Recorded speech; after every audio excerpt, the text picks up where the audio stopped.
thirsty. He grinned as he stumbled through the bar. Well, he said, give me some more love, give me some love, give it all. His breath really said it all.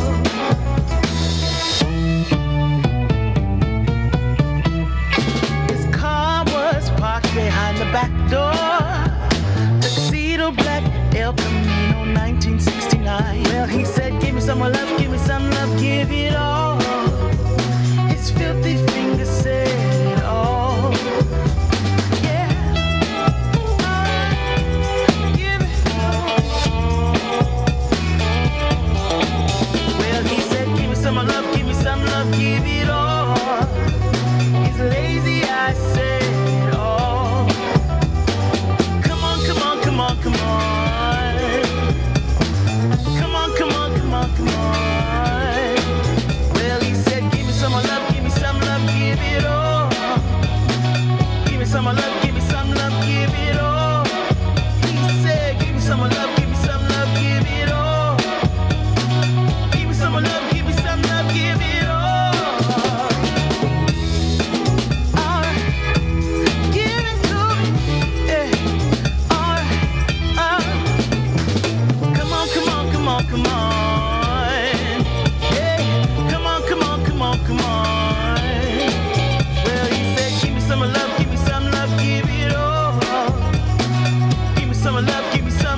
you're so sorry.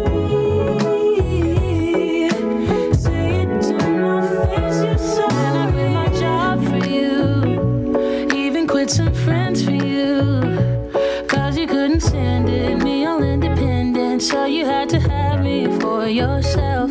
That was when I trusted you, when I could add up 2 and 2, when you promised we'd be together, you, me, forever. Now there's nothing left to lose. And though I understand it's hard sometimes to make up your mind in these trying times, yeah, I just can't accept you leaving me when I'm overseas with the heart so heavy. Think that I deserve the truth for once, not a guilty tone, 'cause you're not alone, yeah. You said you wanna come home, but I know you don't. So this time I won't hear it on the phone. If you got something to say to me, then say it to my face, what it's all about, why you're bailing out. Think you owe me an apology, just say it to my face, you're sorry. You're so sorry. You're so sorry.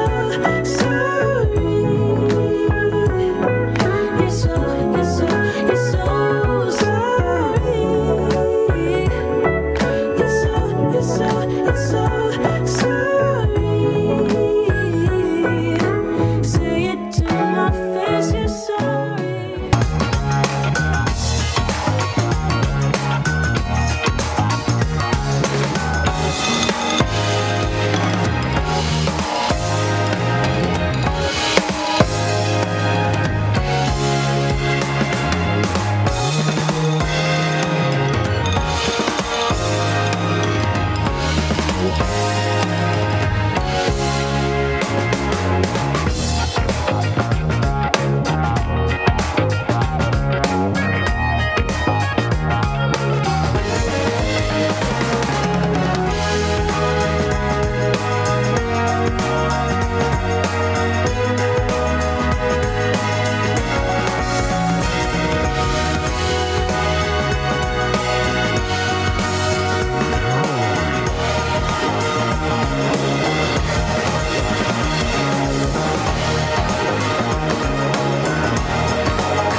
The Benjamin Dixon Show is only possible with listener support. Go to www.patreon.com/The BPD Show.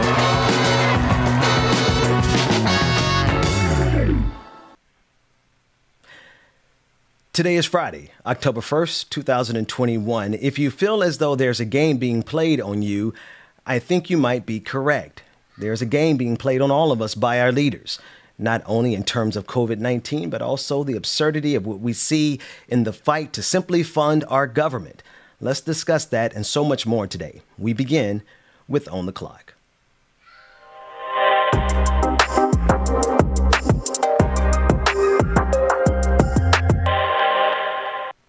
Joining us this morning is none other than Anthony Galloway, who is a regular on our show. He is a partner for the Dendros Group, and proud to say this morning, if I could be so bold as to introduce you for the first time as Reverend Anthony Galloway. Brother, how are you this morning? I'm very, very happy to be here. That is awesome to hear. If you don't mind, before we jump into the politics of it all, because everything that we do intersects with our real lives, do you mind telling the people about your journey as you just crossed some significant milestones yesterday? Sure. Well, it's the annual conference of the 4th Episcopal District of the AME Church in the Chicago annual conference. And I was voted by the Board of Examiners, the ministerial board of training, recommended me and a group of classmates for ordination. So I am now an itinerant deacon in the African Methodist Episcopal Church. So it's a huge milestone and many years coming. And for those who don't know, the AME Church is historically the church that was born out of the necessity for Black people to have a place to worship. Could you just kind of dovetail that in terms as it pertains to history? Yeah, absolutely. It's the first organized church structure. I mean, of course, there were spiritual gatherings before, but it was founded when its founders, Richard Allen and Absalom Jones, were removed from a Methodist service because they were segregating service, and so they left and started with some fight the Free African Society, which eventually would become the African Methodist Episcopal Church under Richard Allen's leadership. So, and they've been involved in many different places. We've talked at length about Dylan Roof and Mother Emanuel. Well, Mother Emanuel was not only an AME church, it was a rebuilt church from Denmark VC's AME Church. That's right. And so there's a long history of the AME Church. Even on Bloody Sunday in Selma, the gathering and meeting space to launch that march was Brown Chapel AME Church. And so it's got a long history. And then I also dovetail, just because we're in the middle of a pandemic, Richard Allen and the societies were actually in Philadelphia during the yellow fever pandemic, functioned as nurses and took care of that community because they found themselves, their community was less susceptible to it, and they were able to help the society. Afterwards, were never paid for their labor, went to abolitionist friends, and those friends never stood up and advocated for them to be paid for their time, instead suggesting that they go get extra jobs to make up the income that they lost taking care of their community. The absurdity of it all. Wow. So there is a long history, and your life is intersecting with that history as it pertains to the need, the necessity for Black people to have separate institutions because of history chasing us out of these institutions. There is a problem in America, but we're living in the upside down, Anthony. I want to play a clip from Ron DeSantis because he is being elevated and being asked whether or not he's going to run for president. And I want you to watch this, right? His pathway to running for president, as he graciously says that no, he's not considering it at this time. He's so humble, right? But then he lists and enumerates the things that he knows are going to catch the ears of the people that he's going to use to elevate him to the potential presidency. And those things are things like attacking critical race theory, going after the school boards in the middle of a pandemic, and of course, he's focusing on his reelection as governor of the state of Florida. Let's take a listen in. Notice the media, no matter how many times you've answered the question about are you considering a run for the presidency in 2024, and you give the same answer, that they still keep asking you. What's your answer to those people that ask again and again? Yeah, I'm not considering anything beyond doing my job. We've got a lot of stuff going on in Florida. I'm going to be running for re-election next year. And we're also working on a lot of things in the state beyond just the governor's race. We got school board races, Sean. We want to make sure people are not supporting critical race theory, making sure that, parents have the ability to send their kid to school the way they want to. So there's a lot of huge issues. That is way down the road. It's not anything that I'm planning for. Well, Brother Galloway. My undergraduate work is in ethnic studies, of which, focusing on and in having a background in critical race theory is a thing. And I got to say, first and foremost, right, that the some of the factual things that are essential about this. Critical race theory, just like many philosophical and theory-based things, are at a collegiate level and collegiate level only. So the idea that teachers are teaching critical race theory is just already false again. And I think it's another example of the same kind of propaganda stuff that was around for the Civil War that convinced the majority of whites in the South who were non-slave holding and were poor to support something that was actually the cause of their economic depression in the first place. There's a similar through line here. There's also, there's a folk artist named Larry Long who actually wrote the with children in community, the state children's song of Alabama, Freedom or Freedom, honoring the life of Rosa Parks. He's from Minnesota. He's the style of Woody Guthrie, Pete Seeger, and all that. When he was doing his early work in the South, trying to have communities honor elders in their community, he would encounter routinely these questionnaire sheets that said, if you in your school see anything around diversity or multiculturalism or all these different words that spoke to any coming together and having a real conversation across racialized experiences or diversity or anything like that, to run to your school board and interrupt it. Mm-hmm. And so, recently in talking to him, he, the same list that was just listed out, he said, this looks just like these sheets I was handed in the 60s and 70s going around to do work. And so the repeating pattern of this, right? And then the other piece is, critical race theory has volumes of scholarship around it. Beverly Tatum's, there's a lot of things that are informed by critical race theory. So if you are having a conversation, let's say around Huck Finn and the use of the N-word in that book in schools, which so many school districts, regardless of political background, have, and said, hey, you know what, maybe we should do something about this, or maybe we should add something to make this understandable for children. Well, you've just done critical race theory. You're going to redress that in all of the other truth-telling around history, which is not critical race theory. That's just history. So, that this muddies the water quite a bit. And the thing for me, Brother Galloway, or Reverend Galloway, hey, let's get it right. Put some respect on your name. The thing for me is that this is their pathway to victory. This is their pathway to success. The denial of history, the rejection of truth, the embrace of intentional obtuseness, like they literally get further the more ignorant they are. It's like the more village idiot like you are, the further you can get. And the more you're willing to reject truth and the more you're willing to stand in the way of progress, that's your path to victory for a lot of people in this country. Well, one of the things in here, and this is, again, a pattern that we've seen over and over and over again, is that if I can find something that taps into fear, this is one of the problems that I have in a lot of our discourses. It's fear based, right? It's not policy based. It's not again, what fruits are going to come at the end, right? This isn't right. There are no questions being asked. There's no wisdom being sought. There's something trying to churn up to say you should be scared of this thing, and I get it. We have built a society of that has had a dominant cultural space for so long, and that is changing regardless of what you do. Demographics are changing that. Just the future in just growing number of knowledge is changing that, and that can be fearful because there's nothing that's been told you about how we live. There's no understanding of what a multicultural pluralistic society looks like in real practice because we haven't been practicing it. And so the fear of not having anything that comes behind it, it makes it easy to play on this, or like Civil War propaganda, to be able to come out and say, what do you think's going to that insinuation of what do you think's going to happen when all these folks get their freedom, and you've been doing this to them all this different time, right? And so this is, to me, is following that same pattern. The pattern of preying on their fears to get them to operate against their own best interest. Yeah. That's it. Yeah. No, absolutely.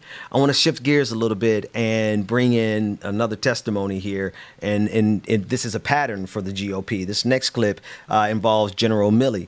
And before asking him to resign, this Representative Ronnie Jackson from Texas throws everything at him, including critical race theory, white rage, the Biden administration's quote unquote woke social experiment, and January 6th. Let's take a look at that clip. You were just 2 days prior to when these provinces fell. You were here in our committee on June 23rd. You sat before this committee and you listed some of your concerns that we talked in depth about. One was defending critical race theory in the military, telling us you want to understand white rage, telling us how offended you were to be labeled as woke, and worrying about what caused American civilians to enter the Capitol on January 6th. I submit to you that perhaps we would not have had 13 service members and hundreds of Afghans killed, 18 service members wounded, and countless U.S. citizens abandoned and left as Taliban hostages if you had been more focused on your duty to this country instead of defending and pandering to the Biden administration's woke social experiment with the United States military, doing book interviews, and colluding with Chinese military officials. Yesterday, Senator Cotton asked you why you haven't resigned, and you said you were not going to resign just because the president didn't take your advice. Well, I submit to you, sir, that you should resign because of your dereliction of duty to this country and your inability to do your job and protect this country. It has become abundantly clear that the American people have completely lost confidence in your ability to do your job. General Milley, will you now resign? He obviously said no. Reverend Galloway, thoughts on Representative Ronnie Jackson from Texas? Well, again, just dealing patterns, right? Because and let me be clear, there are absolute ways of saying very similar things in nice ways that I hear regardless of political party. So I want to be clear that running down that list, trying to insert something into something else, all right, is part of the concern, where we will insert a whole lot of different talking points into something that's supposed to be about something completely different. But I get well versed in weaving in all of these different tropes. In particular, the rage piece, right? And this is important because I work in communities where that rage is trying to be stoked, right? And again, because there's an absence of something else. There's an absence of another way to be. And so this becomes effective. This is some of the really important pieces that come to mind. And it's important for us to be able to just look at it and say, no. And keep focus on the facts. Again, the challenge in the bait, right? And that's done with this type of it's really straight out of debate class, right? I can lob a whole list of things at you, and then if you take any of the bait to follow down that rabbit hole, I got you. Yeah, because there's right. Too many color traps there to step on. Actually, Dwayne, I need to throw an audible because there's another example of this that is in a clip from Ted Cruz.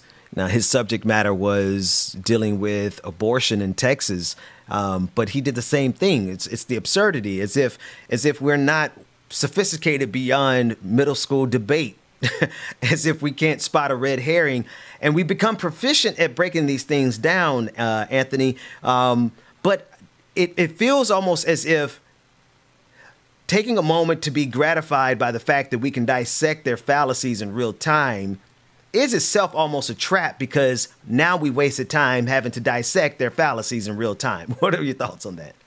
Well, and it's again, it is the challenge, and it's a challenge that people of color, indigenous people, I mean, oftentimes we have little understanding. Let's just use the example of our indigenous brothers and sisters for a minute. You have the boarding schools, right, under the guise of kill the Indian, save the man, that removed generations, right? The head of the National Boarding School Healing Coalition, Christine Mendizi, was giving a talk recently, and she talked about the fact that prior to boarding schools, people could trace lineage thousands of years. Then the boarding schools happened, and for 6 generations, and then adoptions, were implicated the same thing of removing people from their language, their families, and that history, right, leaves a stain and mark. And then at the same time, it's not to the mid 70s that Native peoples get the right to even practice their ceremonies in the Indian Religious Freedoms Act in the 70s. So you can't even practice your traditional tribal practices, until the 70s. And so all of that history is unknown to so many people. So whenever somebody from the indigenous communities has to speak to an issue, they also have to spend time trying to educate to everybody, because the context around what they're about to say requires so much information that very little people have. So they're stuck having to have that conversation. I think it's another example of what you just said, that to bring any intellect or to bring any nuance or contextual thinking or critical thinking to the table, in order to do that, the burden on me is so much greater than the bullet talking points that you've just lobbed into the room. Right. And no matter what, I have to spend my time. Otherwise, nobody's going to understand the thing I've got to say.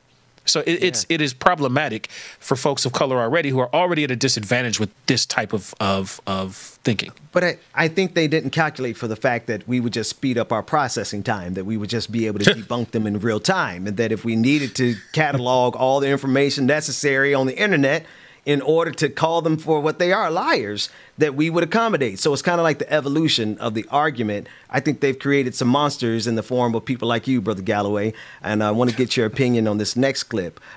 This is the first clip I want to play is from ACT TV. It is a clip of protest that took place outside of Senator Joe Manchin of West Virginia, and his yacht. Now, I did not even know this man had a yacht. The absurdity of it all. A man who's riding around and owns a yacht, keeping America from getting everything that we need, from voting rights to an infrastructure bill.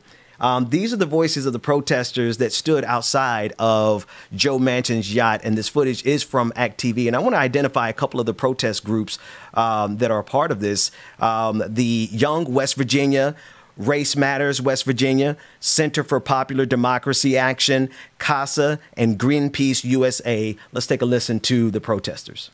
It shouldn't be this hard to get our elected officials to work for us. Well, especially because West Virginia has been really hurt by COVID. It's going to be really hurt by the climate crisis. People were barely keeping their heads above water before, and if we don't get this aid, our state is going to be in much worse shape than before. We want a home that is safe and equitable and where we have health care and our businesses are supported. All of this is within reach.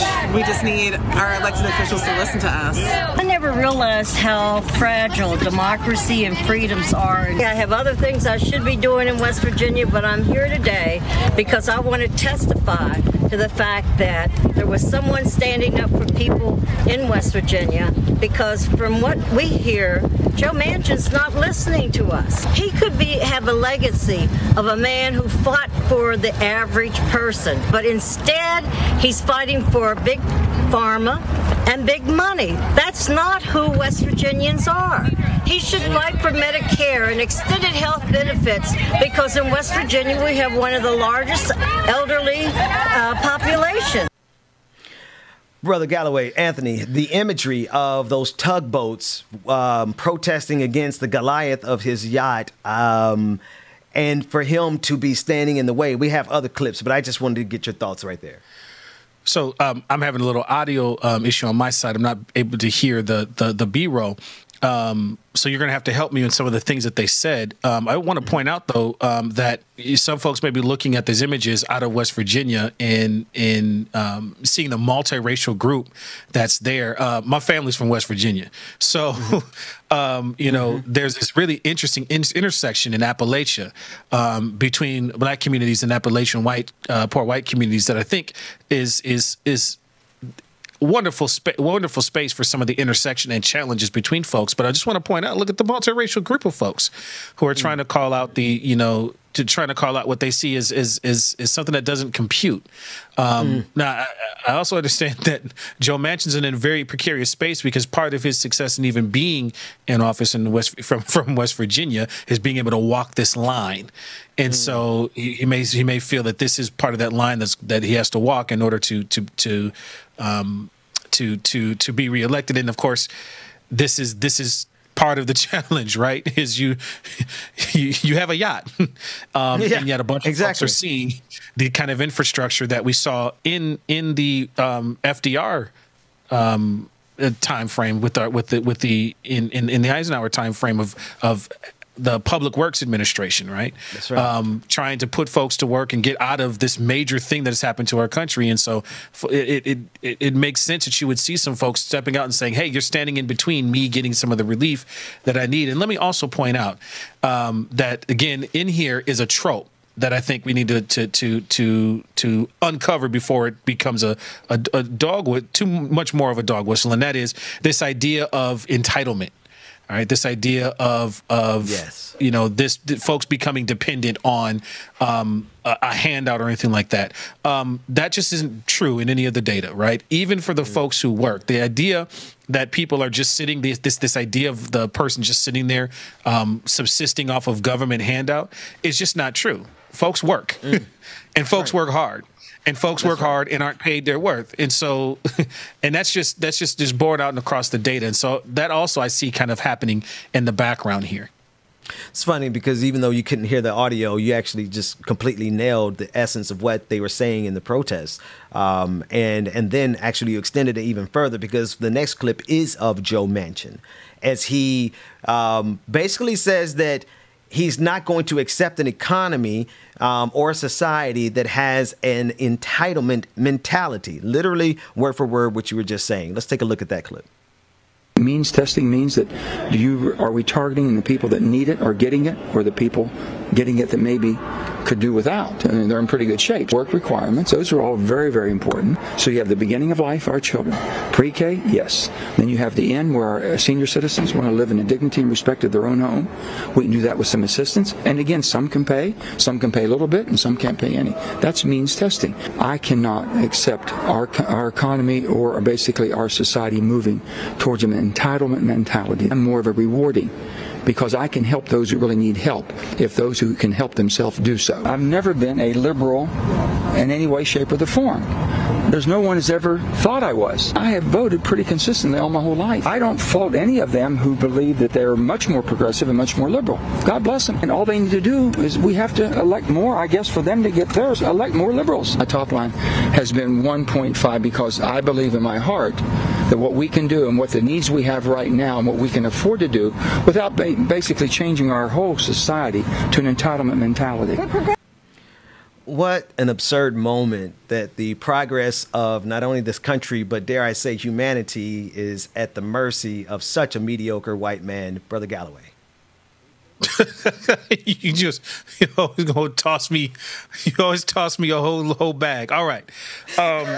So, and thanks. I could hear the audio that time. Just on some technical pieces, means testing is something that is a part of every single thing that comes through. Nobody. This is again, calling to something that isn't real.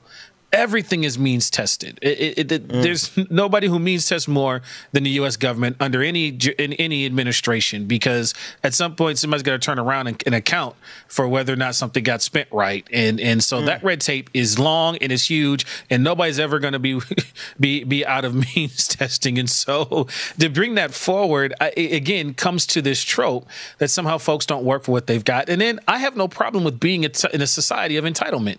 We do the work. We write the bills, we pay the money, and we expect that to come back to us in ways that are going to help us. And so I think there's a really philosophical shift here, right? Now, I have a particular bent on it because I come from a faith tradition where somebody very important kicked out money changers in a temple where he used to learn as a child, and then invited who?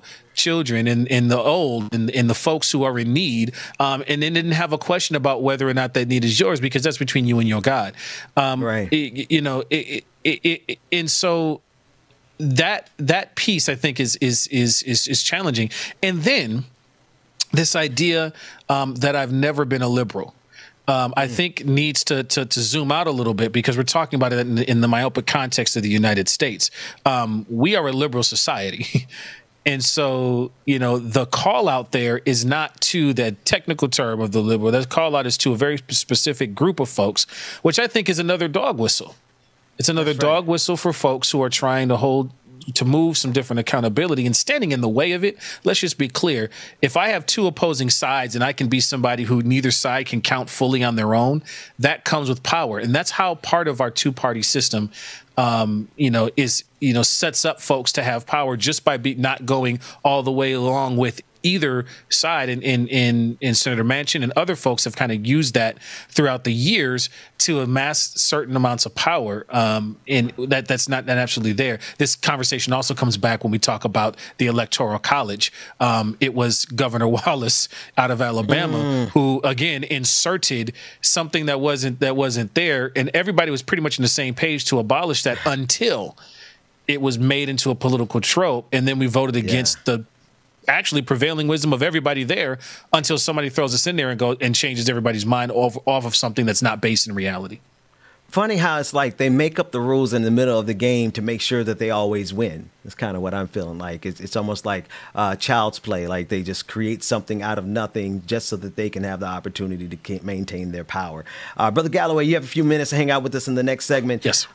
We have coming up Dr. El Sayed. We're going to be speaking with him about vaccine misinformation. And coming up at 9 o'clock at the Like It or Not hour, we'll be speaking with the candidate for the mayorship of Buffalo, New York, India Walton. And we'll be discussing the unfortunate events around a sore loser in the city. All of that's coming up more. But before we get out of here, Brother Galloway, and we move to DJ Exclusive, I just got to kind of pause for a second and reflect on the part of what you identified, right? How this is systematic.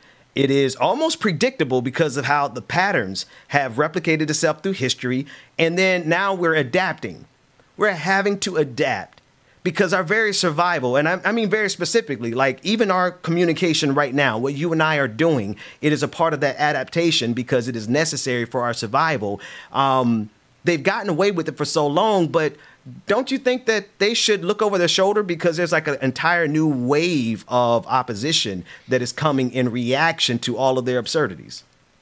Well, it reminds me of the quote, which has been around in African philosophical circles, but we often attribute it to Socrates, right? The opposite of peace is not war.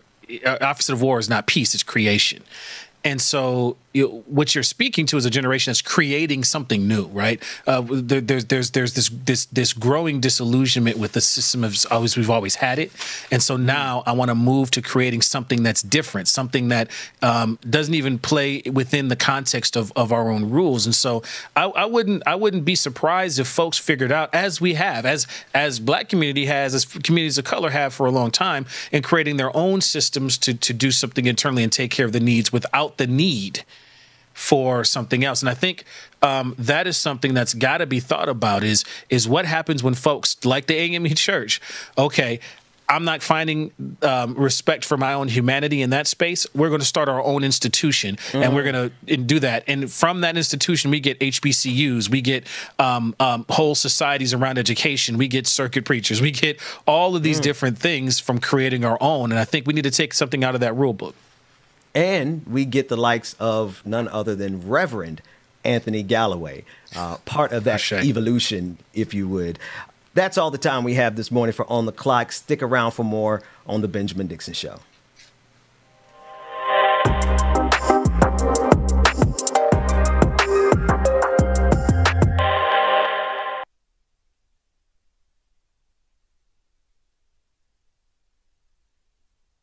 Prescription drug pricing points to corporate Freedom of the press is about your right to know. and Clark sheer athleticism. It's about your right to be informed.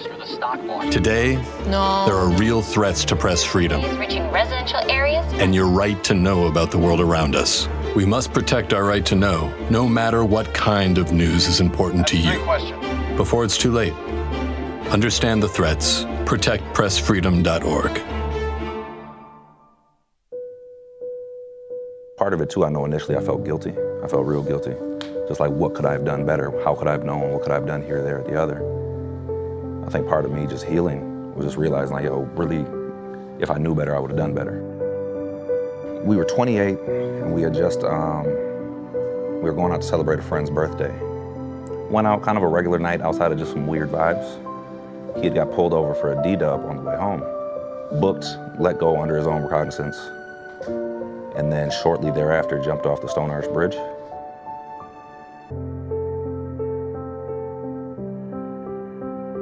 I tried to commit suicide 3 times. I just felt like nobody really understood.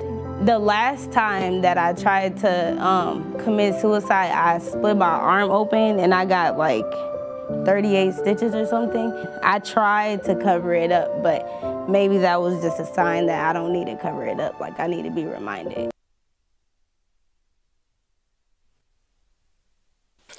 Good morning, good morning, good morning, everybody. Y'all know who it is. It's your boy, DJ Exclusive. James Bubba Williams is in the building, getting everything situated and set up. Y'all, hope y'all having a good morning thus far. I know I am.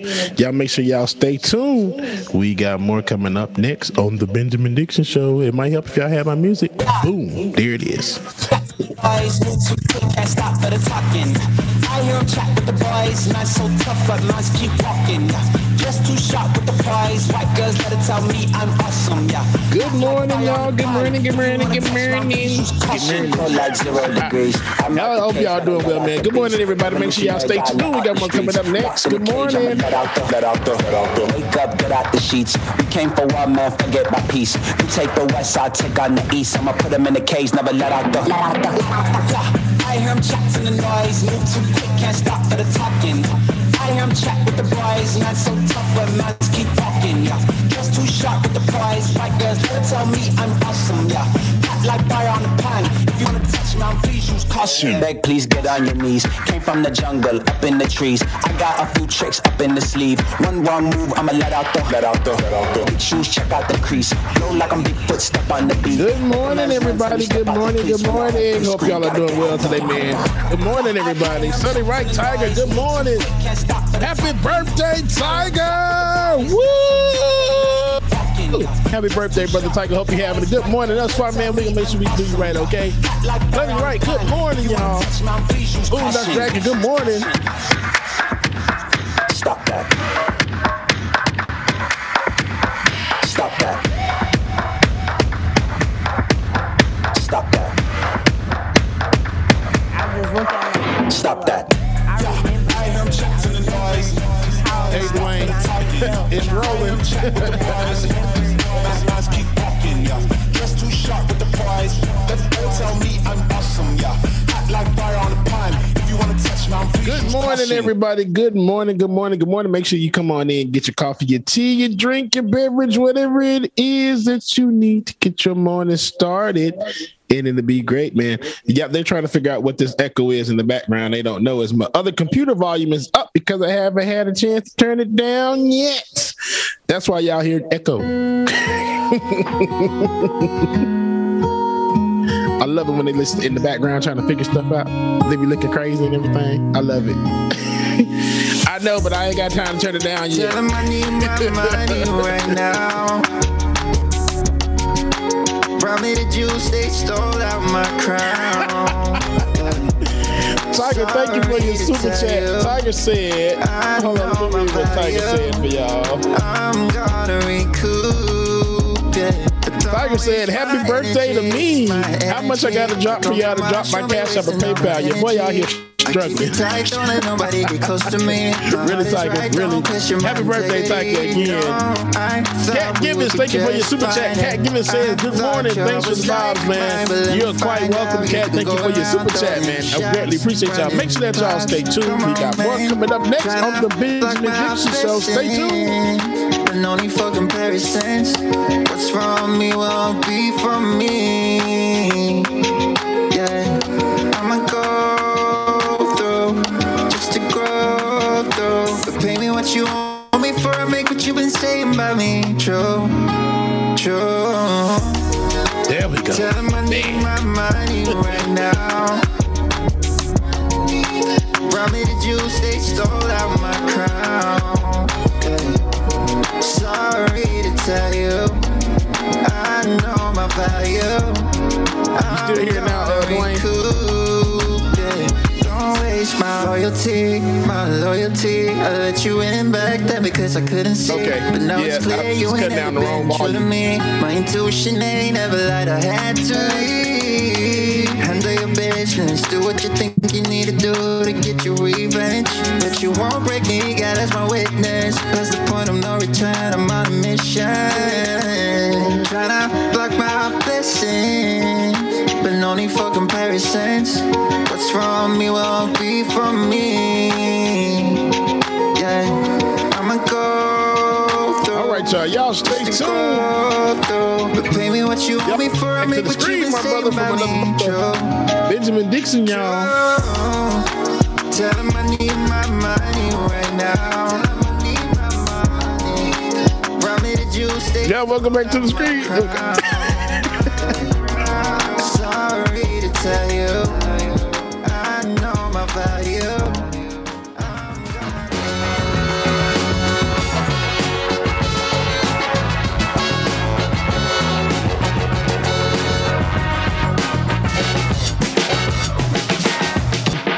The Benjamin Dixon Show is only possible with listener support. Go to www.patreon.com/The BPD Show.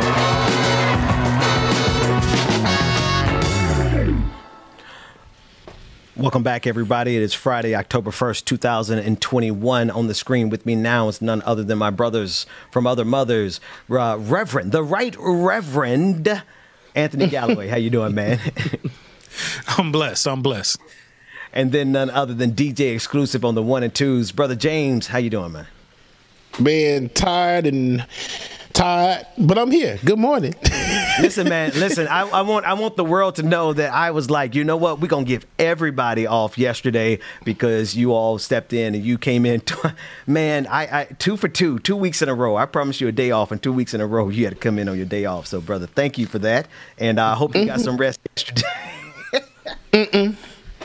You know, just because I'm off on one job, the world will keep turning. Had to go to the other one. 2 of them. Big wheel keep on turning. Listen, I want to give a quick update on the last story we were covering about Joe Manchin. President Biden on Thursday signed a stopgap bill that will keep the government funded through early December, narrowly at averting a government shutdown. Now, this is coming from thehill.com. With just hours remaining yesterday to avoid a government shutdown, the House and Senate each passed a continuing resolution earlier Thursday. The bill funds government operations through December 3rd. And includes $28.6 billion in additional disaster relief and $6.3 billion for Afghan refugee resettlement, as requested by the White House. Brother Galloway, we're going to be joined momentarily by Dr. Syed, and we're going to be talking about an entirely different subject. But before we broach the subject of vaccine misinformation, how many times have we seen the pattern of this same game back and forth over whether or not they're going to fund their own government?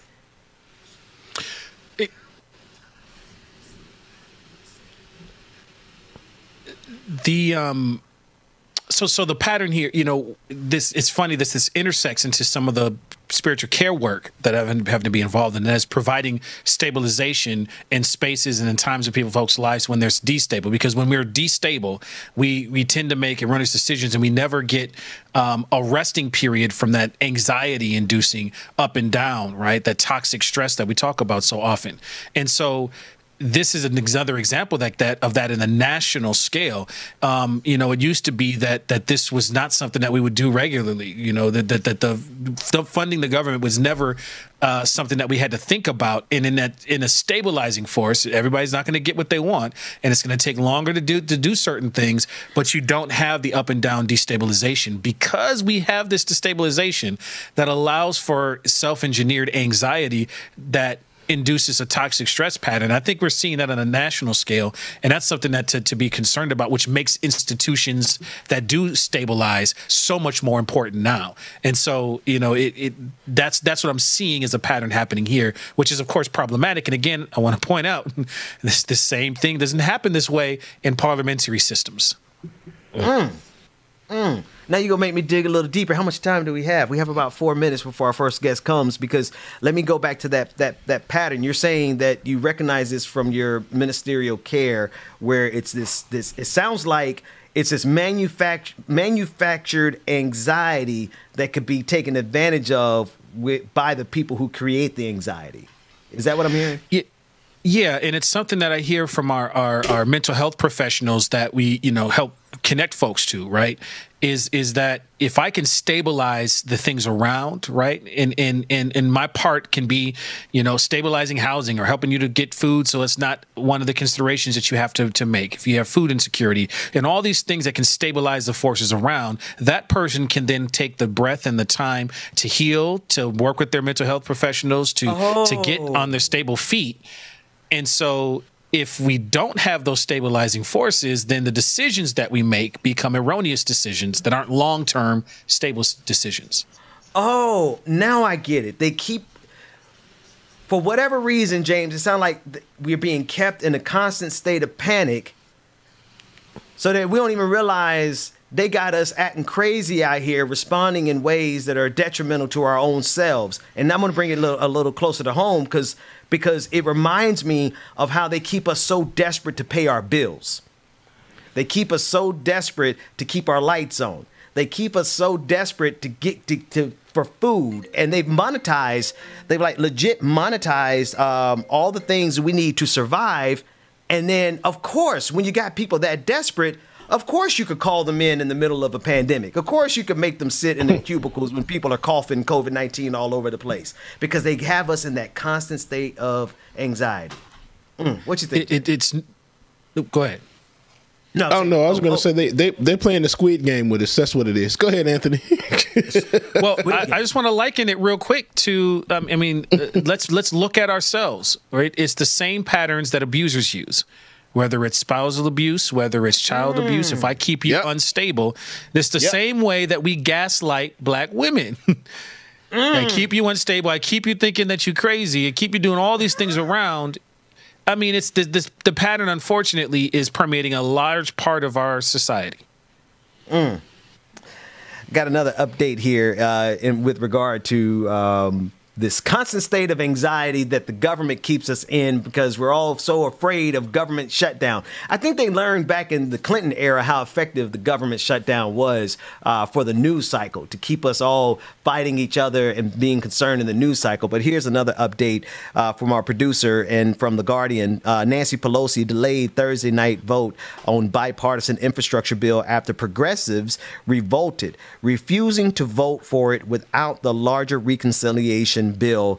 It sounds like business was as usual, but there's people in there who are trying to make enough noise, Anthony, to actually get something done. Yeah, I mean, maybe, I don't know. What do you read in it?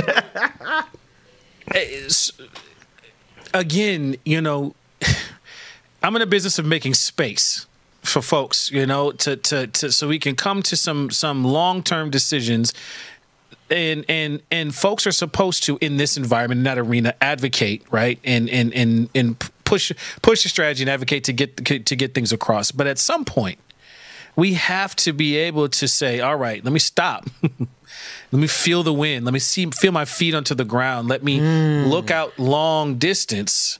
And you know, that's the business that I'm in. And so how can we do that is the question that comes to mind on a national level. Because right now there's no space to sit back and breathe and make decisions.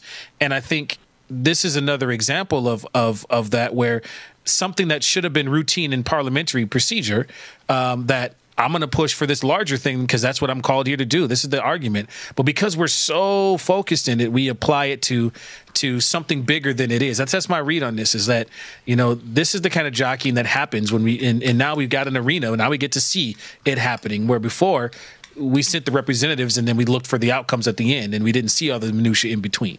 So it's a different world. It's a different world than where I come from. Let's take a quick break. When we come back, we're going to be speaking with Dr. Abdul El-Sayed. He's a physician and epidemiologist, and we're going to be talking about the COVID misinformation, more specifically the vaccine misinformation that is a pandemic in and of itself. We'll be right back with more right after this break.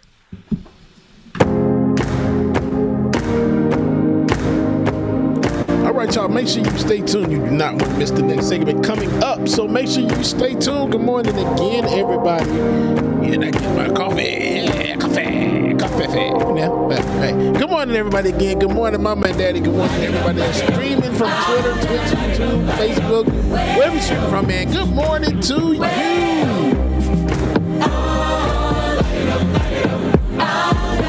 Laura Estrada, good morning. Hollywood, good morning. Sunny.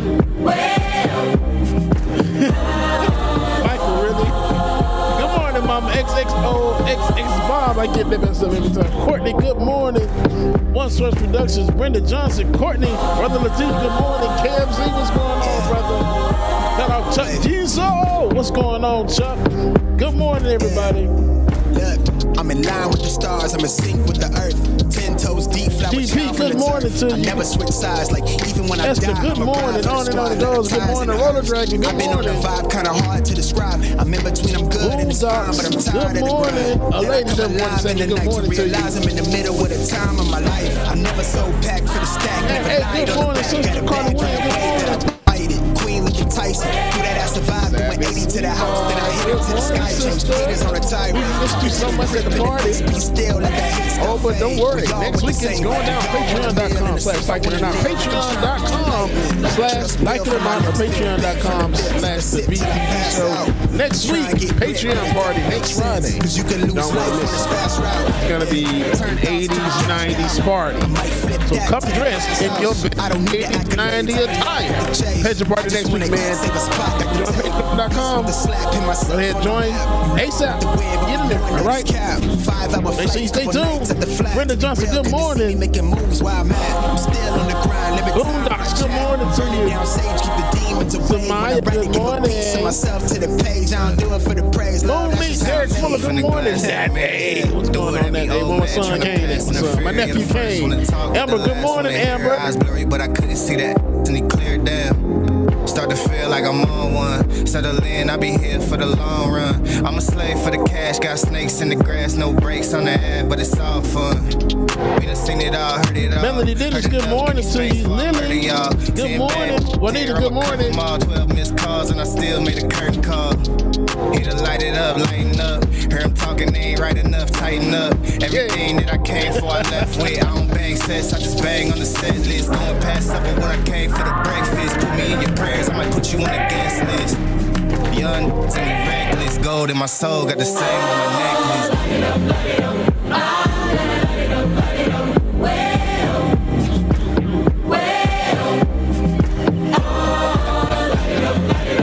All right, y'all. Yeah, welcome back to the screen. My brother from another mother, Benjamin Dixon and Anthony Galloway. Good morning, y'all. Welcome back. Welcome back. Joining us now is none other than Dr. Abdul El-Sayed. He is a physician epidemiologist, former city health director of Detroit, and candidate for governor of Michigan in 2018, and friend of the show. Dr. El-Sayed, thank you so much for joining us. How are you this morning? I'm well. I'm grateful.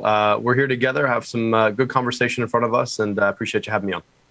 The pleasure is ours. I want to especially dig right into what it is that you do so well. You're able to help cut through the noise. And particularly in the Black community, we find it's the same phenomenon in every community. There are always going to be reactionaries who happily take information and twist it for their own purposes. We're talking specifically in this case about the pandemic and the vaccine.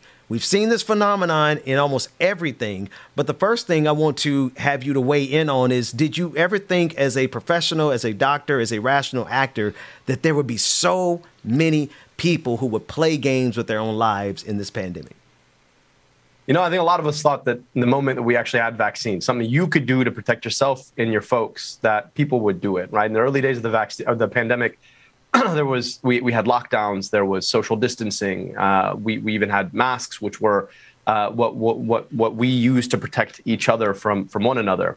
But we thought that, you know, once you could get a couple of shots, that would be the end of it. People would just do it and we'd all move on. We could clear this pandemic, not have to continue to think about it, look over our shoulders every single day. But the fact is that unfortunately, the politicization and the misinformation of this vaccine, of this moment in this pandemic generally, of science and expertise, has led us to a point now where, unfortunately, nearly 45% of Americans are still unvaccinated. And we're number 48 in the world, right? And our companies, our government invested in producing this vaccine. We're number 48 in the world. Brother Galloway. So, you know, one of the things that we see is some of our historical experiences coming to bear as part of the misinformation that you know, some of the undercurrents of the misinformation that comes in. So I get a swath of folks who are just nervous, and then they will apply whatever they want to for that nervousness. What are some of the most egregious things that you're encountering in this misinformation field about the vaccine and what it might do to you? Well, what makes the vaccine misinformation powerful is when it plays to something that's intimate, right? So you hear this is going to cause orchitis, which is a fancy way for saying that your balls are going to swell up, right? You hear that this is going to cause lost pregnancies and infertility. And then you hear about the notion that there are these alternatives. And it just so happens to be that a lot of the folks who are pushing the misinformation happen to be selling the alternatives, right? And this has been a ploy that snake oil salesmen have been using since the dawn of time, right? To tell you can't trust those folks over there, but I've got something just for you. And they'll trot out a story or another and say, look, this is what this did for this person. This is what this did for this person. And of course, there's no science or no evidence behind what they're selling. The other thing is, I do want to speak to the fact that there is a real reason why I think folks in the Black community in particular have a lot to be skeptical about when it comes to the establishment, whether it's the political establishment or it's the scientific establishment. We've seen people in the name of medicine do some terrible things to Black folks in history, and that's the thing. It didn't just end in history. I don't know any Black folks in my immediate circle who haven't been mistreated, haven't been the victims of racism in the healthcare setting today, right? And so we've got to deal with that, and the reality that unfortunately, folks who've worn the white coat have too often been purveyors of racism. That being said, right, when we look at where we are right now, and we look at the degree of loss in the Black community to COVID-19, the fact that, again, almost everybody I know knows somebody that they've lost or knows someone who lost someone. We got to ask, when is enough enough?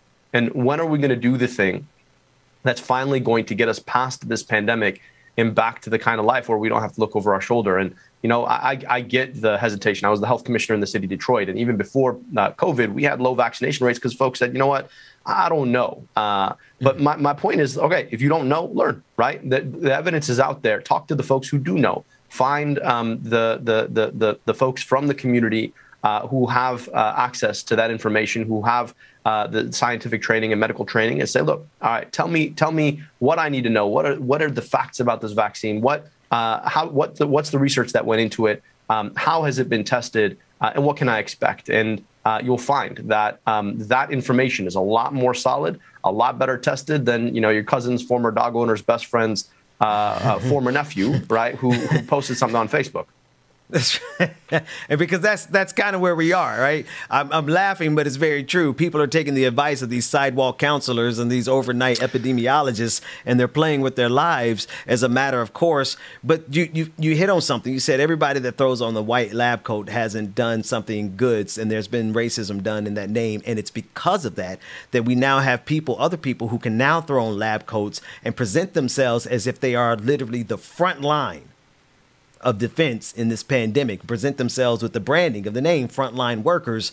And at the end of the day, I've covered them extensively. They are a part of that cabal that are snake oil salesmen. Talk to me about your understanding and how you've been tracking the frontline doctors that are at the epicenter of the ivermectin craze. Yeah, it is so frustrating. And I want to just piggyback off your point there for a second. You know, it is the second way that racism can affect the Black community is when we allow the consequences of historical racism to continue to create disparities in access to a life-saving vaccine today, right? And we have to recognize that when we allow that to hang over us, when we fail to take on the misinformation, when we don't engage our own leaders from our communities. I say this as an Arab American, and we've got a lot of vaccine hesitancy in the Arab American community as well. But when we are unwilling to go that extra mile and say, all right, let me separate truth from falsehood, then the consequences still fall back on our communities. And I think we got a responsibility to take that on. The ivermectin thing is just absurd. Look, I want to explain, sort of just give you a metaphor for thinking about the value of scientific information, right? If you heard from a third cousin that someone in the family that you're close to, right, had passed away or something bad happened to them, that's one form of information. And then, you know, maybe you hear from that person's own kid about what happened. Which of the pieces of information do you value most, right? There's what I'm saying here is that there's a hierarchy of information, right? When it's coming from the source, you believe it a lot better. Ivermectin is a medication that's been used to treat parasitic infection, which is different than viral infection, for a long time, right? And that's not to say that it is unsafe on its own, but nobody has produced high-quality, rigorous evidence to show that, in fact, it is effective at treating COVID-19. And that's the burden of proof, right? That's the difference between saying, well, I heard from all the way over there that something happened to somebody here versus saying I heard it from the source that something happened. And so the hard part is that folks are using this really poor quality information, what we call observational evidence, rather than clinical trials, to show that ivermectin is effective. And you know what? Ivermectin very much could be effective. But the problem is we don't know at what dose, you know, in what distribution, right? And in what moment in the disease process that it would be effective if there was even evidence to show that it is effective. And so the point here is that you've got this hearsay saying that ivermectin is the cure to COVID-19. We've heard this all before with hydroxychloroquine with no high quality evidence. And let's be clear, every medication, including the vaccines, right, has a side effect profile. The problem is that the side effect profile for ivermectin in the doses and, you know, in the form that people are taking it, you know, horse medication bought at Tractor Supply, right? The side effect profile is pretty bad. And we know the side effect profile of the vaccine, which is actually really, really good, right? And so at some point when you're using an unproven medication that has a really poor side effect profile in a form that it's not supposed to be taken by human beings, instead of taking a vaccine that is extremely effective per reams and reams of data, right, and has a very well understood and very good side effect profile relatively, then I have to ask to what end and why. And so it's sad to see physicians who have been trained in science jumping on this highly unscientific bandwagon, misleading a lot of people. And ultimately, who loses? The folks who take ivermectin and everyone else who's not taking the vaccine because of it. Speaking of people who should know better because they claim to lay hold on the scientific method and leading people astray, I offer into evidence Rand Paul, as he has done so many times throughout the pandemic, sowing the seeds of misinformation and simultaneously trying to convince everyone that he is a scientific voice that should be listened to. Let's take a listen to Senator Rand Paul from Kentucky.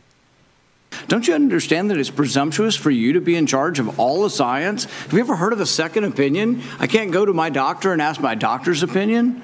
I mean, this is incredibly arrogant, combined with this authoritarian nature that you think, well, we'll just tell all of America to do what I say, and they better, or we'll fine them, or put them in jail, or not let them go to school, or not let them travel. The science is against you on this. The science is clear. Naturally acquired immunity is as good as a vaccine. The Israel study actually showing it better. This isn't an argument against the vaccine, but it's an argument for letting people make a decision who already have immunity. You're not willing to consider natural immunity? Senator, our team has reviewed every study that's out there on COVID, whether it's from Israel, from the U.S., or wherever else. They have used the facts that have been provided through the rigorous research that's been done. to reach a conclusion. 660,000 Americans and more have died because of COVID. We're trying to do everything we can to save as many as possible. We're using the facts, we're following the science, and following the law. The second voice was HHS Secretary Xavier Becerra. I just the absurdity of it. Dr. El-Sayed, what are your thoughts? I mean, he is trying to make an argument against the vaccine. That's exactly what he's trying to do. And the thing about acquired immunity is that you know how you acquire immunity without getting a vaccine? You get sick.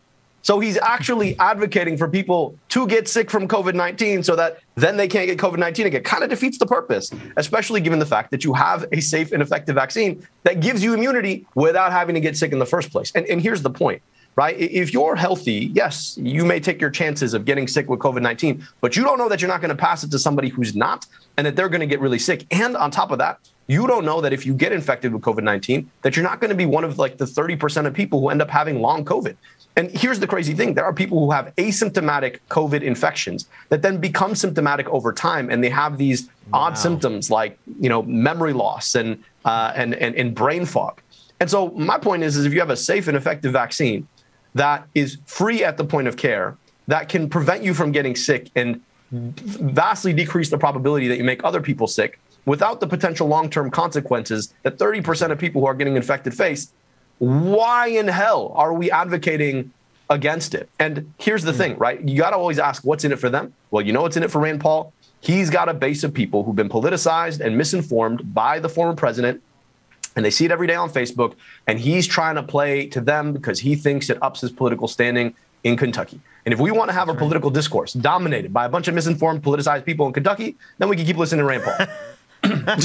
Brother Galloway. Dr. El-Sayed, you hit on something that's very important, right? This questioning of natural immunity versus doing something to not get sick in the first place. There's a whole lot of folks in the communities that I serve who will listen to what Rand Paul just said, and not for any political reason, but they're already nervous. And then I hear something like this, and I go, okay, cool, I can just take my chances. When we also know what the numbers are, and you could probably speak to it better than anybody. In our own community about how we survive and how we deal because of the complications that are here. I mean, the hospice care rotation in here was horrible. I have a cousin who's a traveling COVID nurse who had to wheel a wife in to say goodbye to her husband, both of them affected with COVID. And so there's a whole swath of folks who would listen to this and go, well, I'm already nervous. Oh, the natural immunity thing. Yeah, I'm going to do that because I'm nervous about everything in the world right now, and it causes a whole lot of folks to be able to use that as a quote. And so, what would you say to folks who are just nervous? I know there's the research. I know you can throw the data at them all the time, but it's not cutting through to the emotional line that's being tapped by misinformers like Rand Paul. What are some of the ways that you get to folks who are stuck in that space and going, I'm so nervous about everything. Let me just grab on the easiest thing, which tends to be misinformation because it doesn't need to worry about being real or being evidentiary at all. How are you finding ways to cut through that?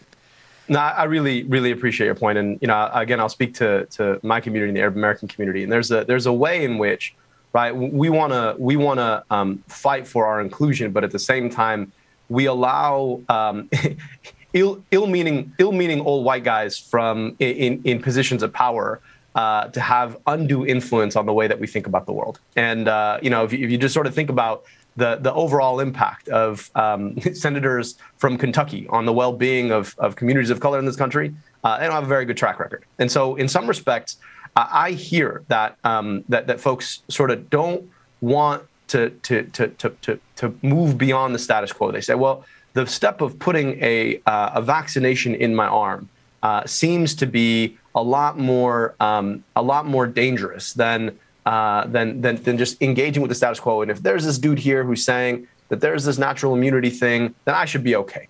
But here's the point, and here's the context that I want folks to remember. We are in the midst of a global pandemic that has taken nearly 5 million lives abroad and 700,000 lives at home. Almost all of us know somebody who's lost someone, if we don't know somebody who's been lost to us because of this pandemic. This isn't a status quo moment. This is a beat the pandemic moment. and the risks of getting COVID-19, right, to get to that acquired immunity are so much worse than the risks of taking the vaccine to prevent that virus from getting into your body, from potentially taking your life, or from leaving you with side effects over the next 3 months to who knows how long. And so you've got to remember that we're doing this in context. Like if you came up to me before the pandemic and said, hey, should I take this vaccine? I'd be like, no. Why would you do that? What's the point? Here, right, in the middle of the pandemic, the whole context has changed. So the point of taking the vaccine is to prevent yourself from the risk of getting the virus, which in the course of the pandemic is substantially more likely. I also just want to speak to like the nature of anxiety. I get it, man. People are sick and tired of this thing. All of us would rather be ostriches right now. We just bury our head in the sands and pretend like this thing is over. It's not. And unless we all do the proactive thing that we can do to protect ourselves and the people around us, it is not going to be over. And you got this news now of cases are going to be on the decline. And so we should be good to go. But a lot of that implies that more people are getting vaccinated, right? And that we don't have a new variant that crops up somewhere in someone's body who's not vaccinated. That then brings us all the way back to where we were. Don't forget, we had thought that we were through with this until Delta came along. So I don't want to take my chances with the next variant. So please just do the thing that we need to do to protect ourselves in this pandemic. We don't want to be the reason why someone we love gets sick, potentially dies, or the reason why we're left worrying about some long-term complications of a disease we could have prevented in the first place. That's right. That's right. Dr. Abdul El-Sayed and Brother Reverend Anthony Galloway, thank you so much both for joining us to have this very important conversation. Dr. Sayed, you have a book and a podcast that I want the people to know about. The podcast is America Dissected, and your book is Medicare for All, A Citizen's Guide with Dr. Micah Johnson. Thank you both so much for joining us this morning. Appreciate you guys. When we come back, like it or not, but until such time, DJ Exclusive, take it away.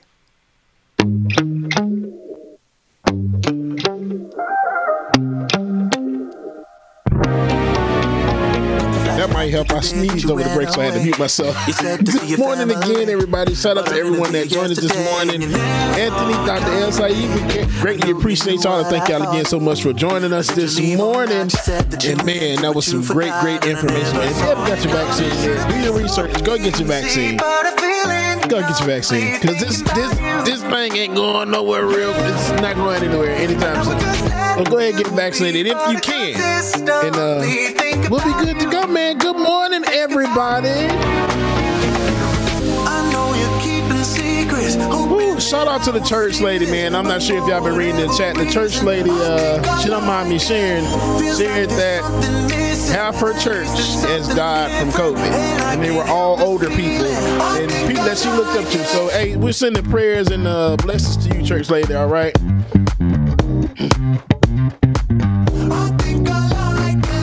Blue Daddy, good morning. Sarah AP. Sarah AP, you thought I was off today? Bitch, don't give me no days off, girl. Say good morning to you. Infinite Content, what's going on? Roadrunner, there you go. On Rap Himself. Jill Potts, good morning. Yep, Roll the Dragon, but did you see the reason why, though? There's a reason. Shout out Tiger. Happy birthday again, Tiger. Tiger said his cash app is $T Katsune. TKATSUNE.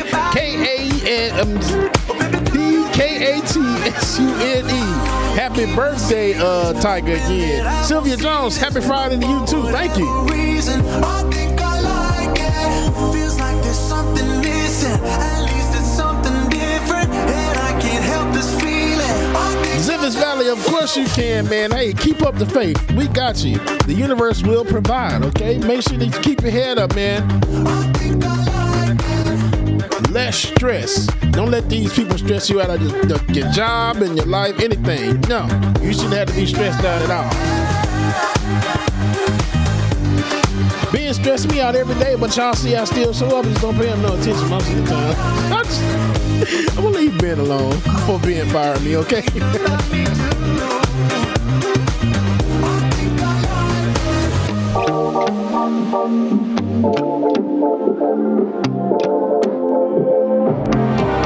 I miss that sex sexy smile, looking forward to see you. I hope I will lose control. Sophia Williams, we got you, Sophia. Good morning, Miss Sophia, as well. To Demon Young Mama, good morning. And Roller Dragon, let me tell y'all something. If we bless somebody, we ask for prayers for somebody, and it might not be legit or it might be fake, hey, it's all good. You know why? Because karma is a BI. Need I say more? So if she is a fake person, if it is not someone real, that's not us for us to decide. Because karma. There it is, right there. Doesn't make you feel, or you wanna change, I'll be whatever, watching like weekend dance. You got Golden State, good morning. Simmons Valley, love you too, brother. Thank you so much. Treat the Dragon, good morning. Looking forward to see you. I hope I won't lose control. Love you every night, but checking the time, just us loving you all night long. Iris Jones, good morning, y'all. Y'all please send a prayer out for Miss Sophia Williams' grandmother as well, too, all right? Sylvia Jones, good morning. Brenda Johnson, I see you, good morning. Hey, man, I don't believe in nothing but positive vibes over here, bro. Straight up. Laura Estrada, you thought I missed you. Good morning, Laura. Lisa Noel, I know you somewhere in there too.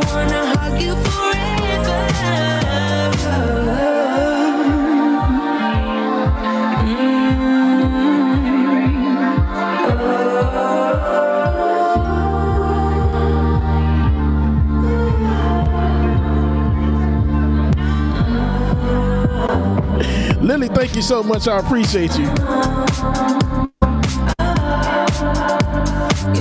Oh, Savage Sweetheart, you know I have. They done let damn Ultron get the damn Infinity Stones.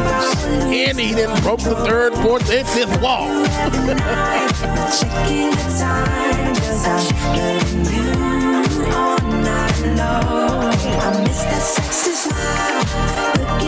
Infinite Content said, so I had a guy come into my RX yesterday.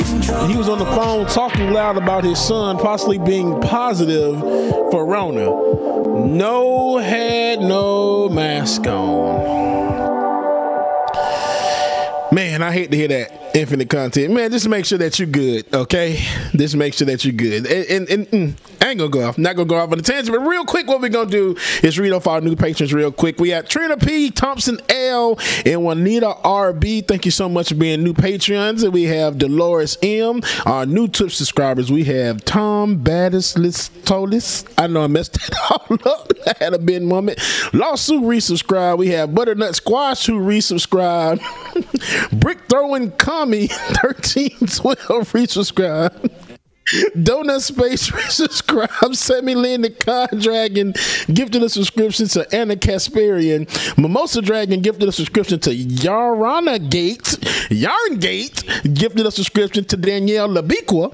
Moon Meat gifted one community subscription. Jam Tomb gifted one community subscription. And Sis Cat cheered 10 bits.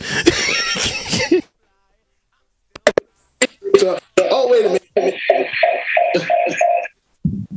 I'm laughing at those Twitch, bro. I'm laughing at those Twitch names because I'm thinking of the time when I was a teacher. I think I'm well equipped to do Twitch names because of some of the names I had to pronounce as a teacher, like Aaron, you know, Aaron.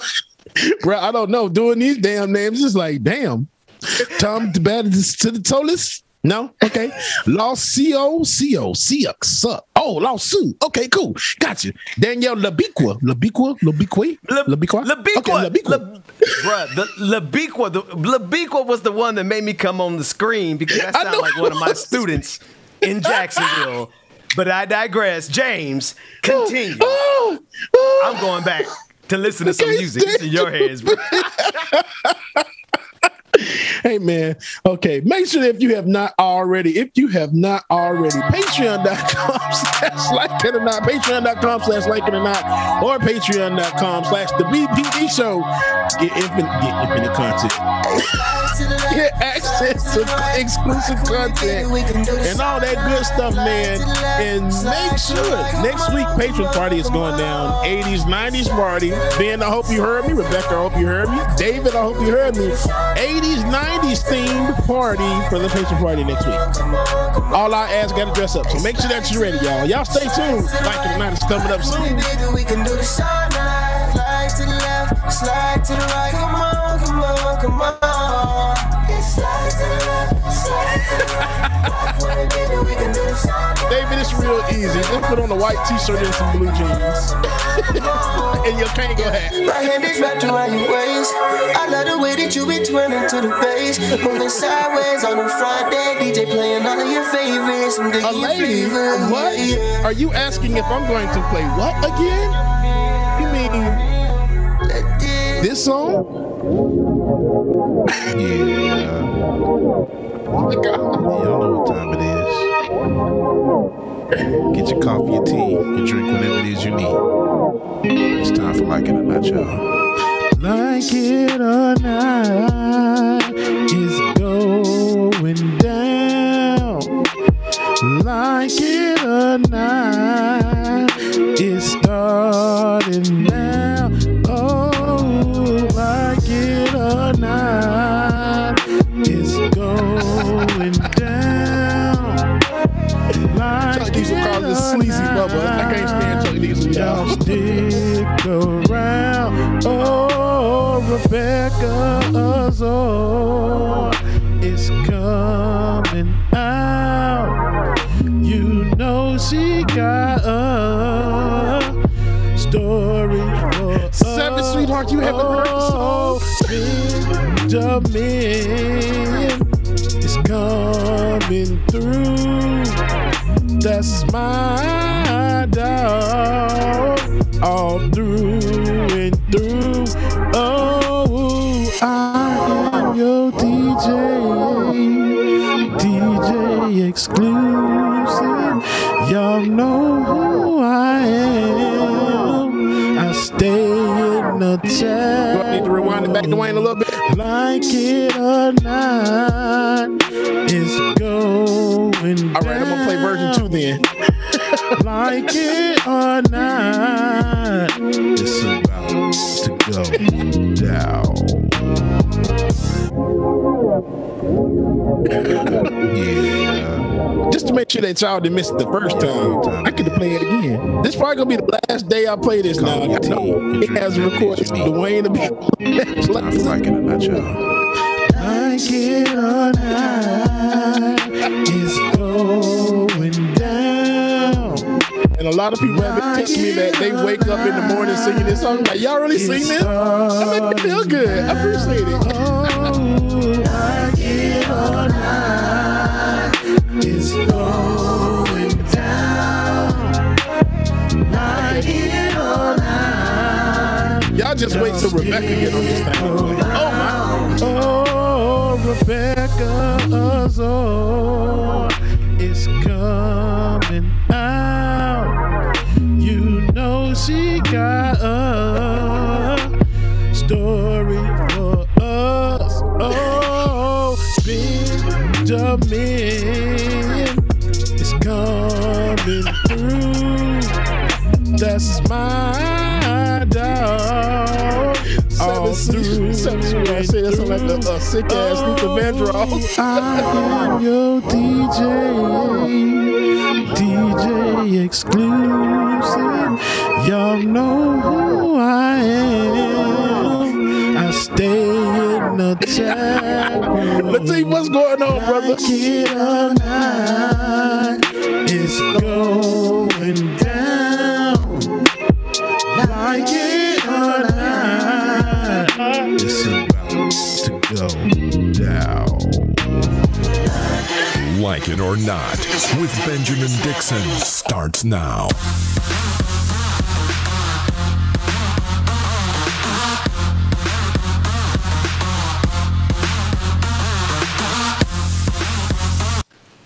Good morning, good morning, good morning.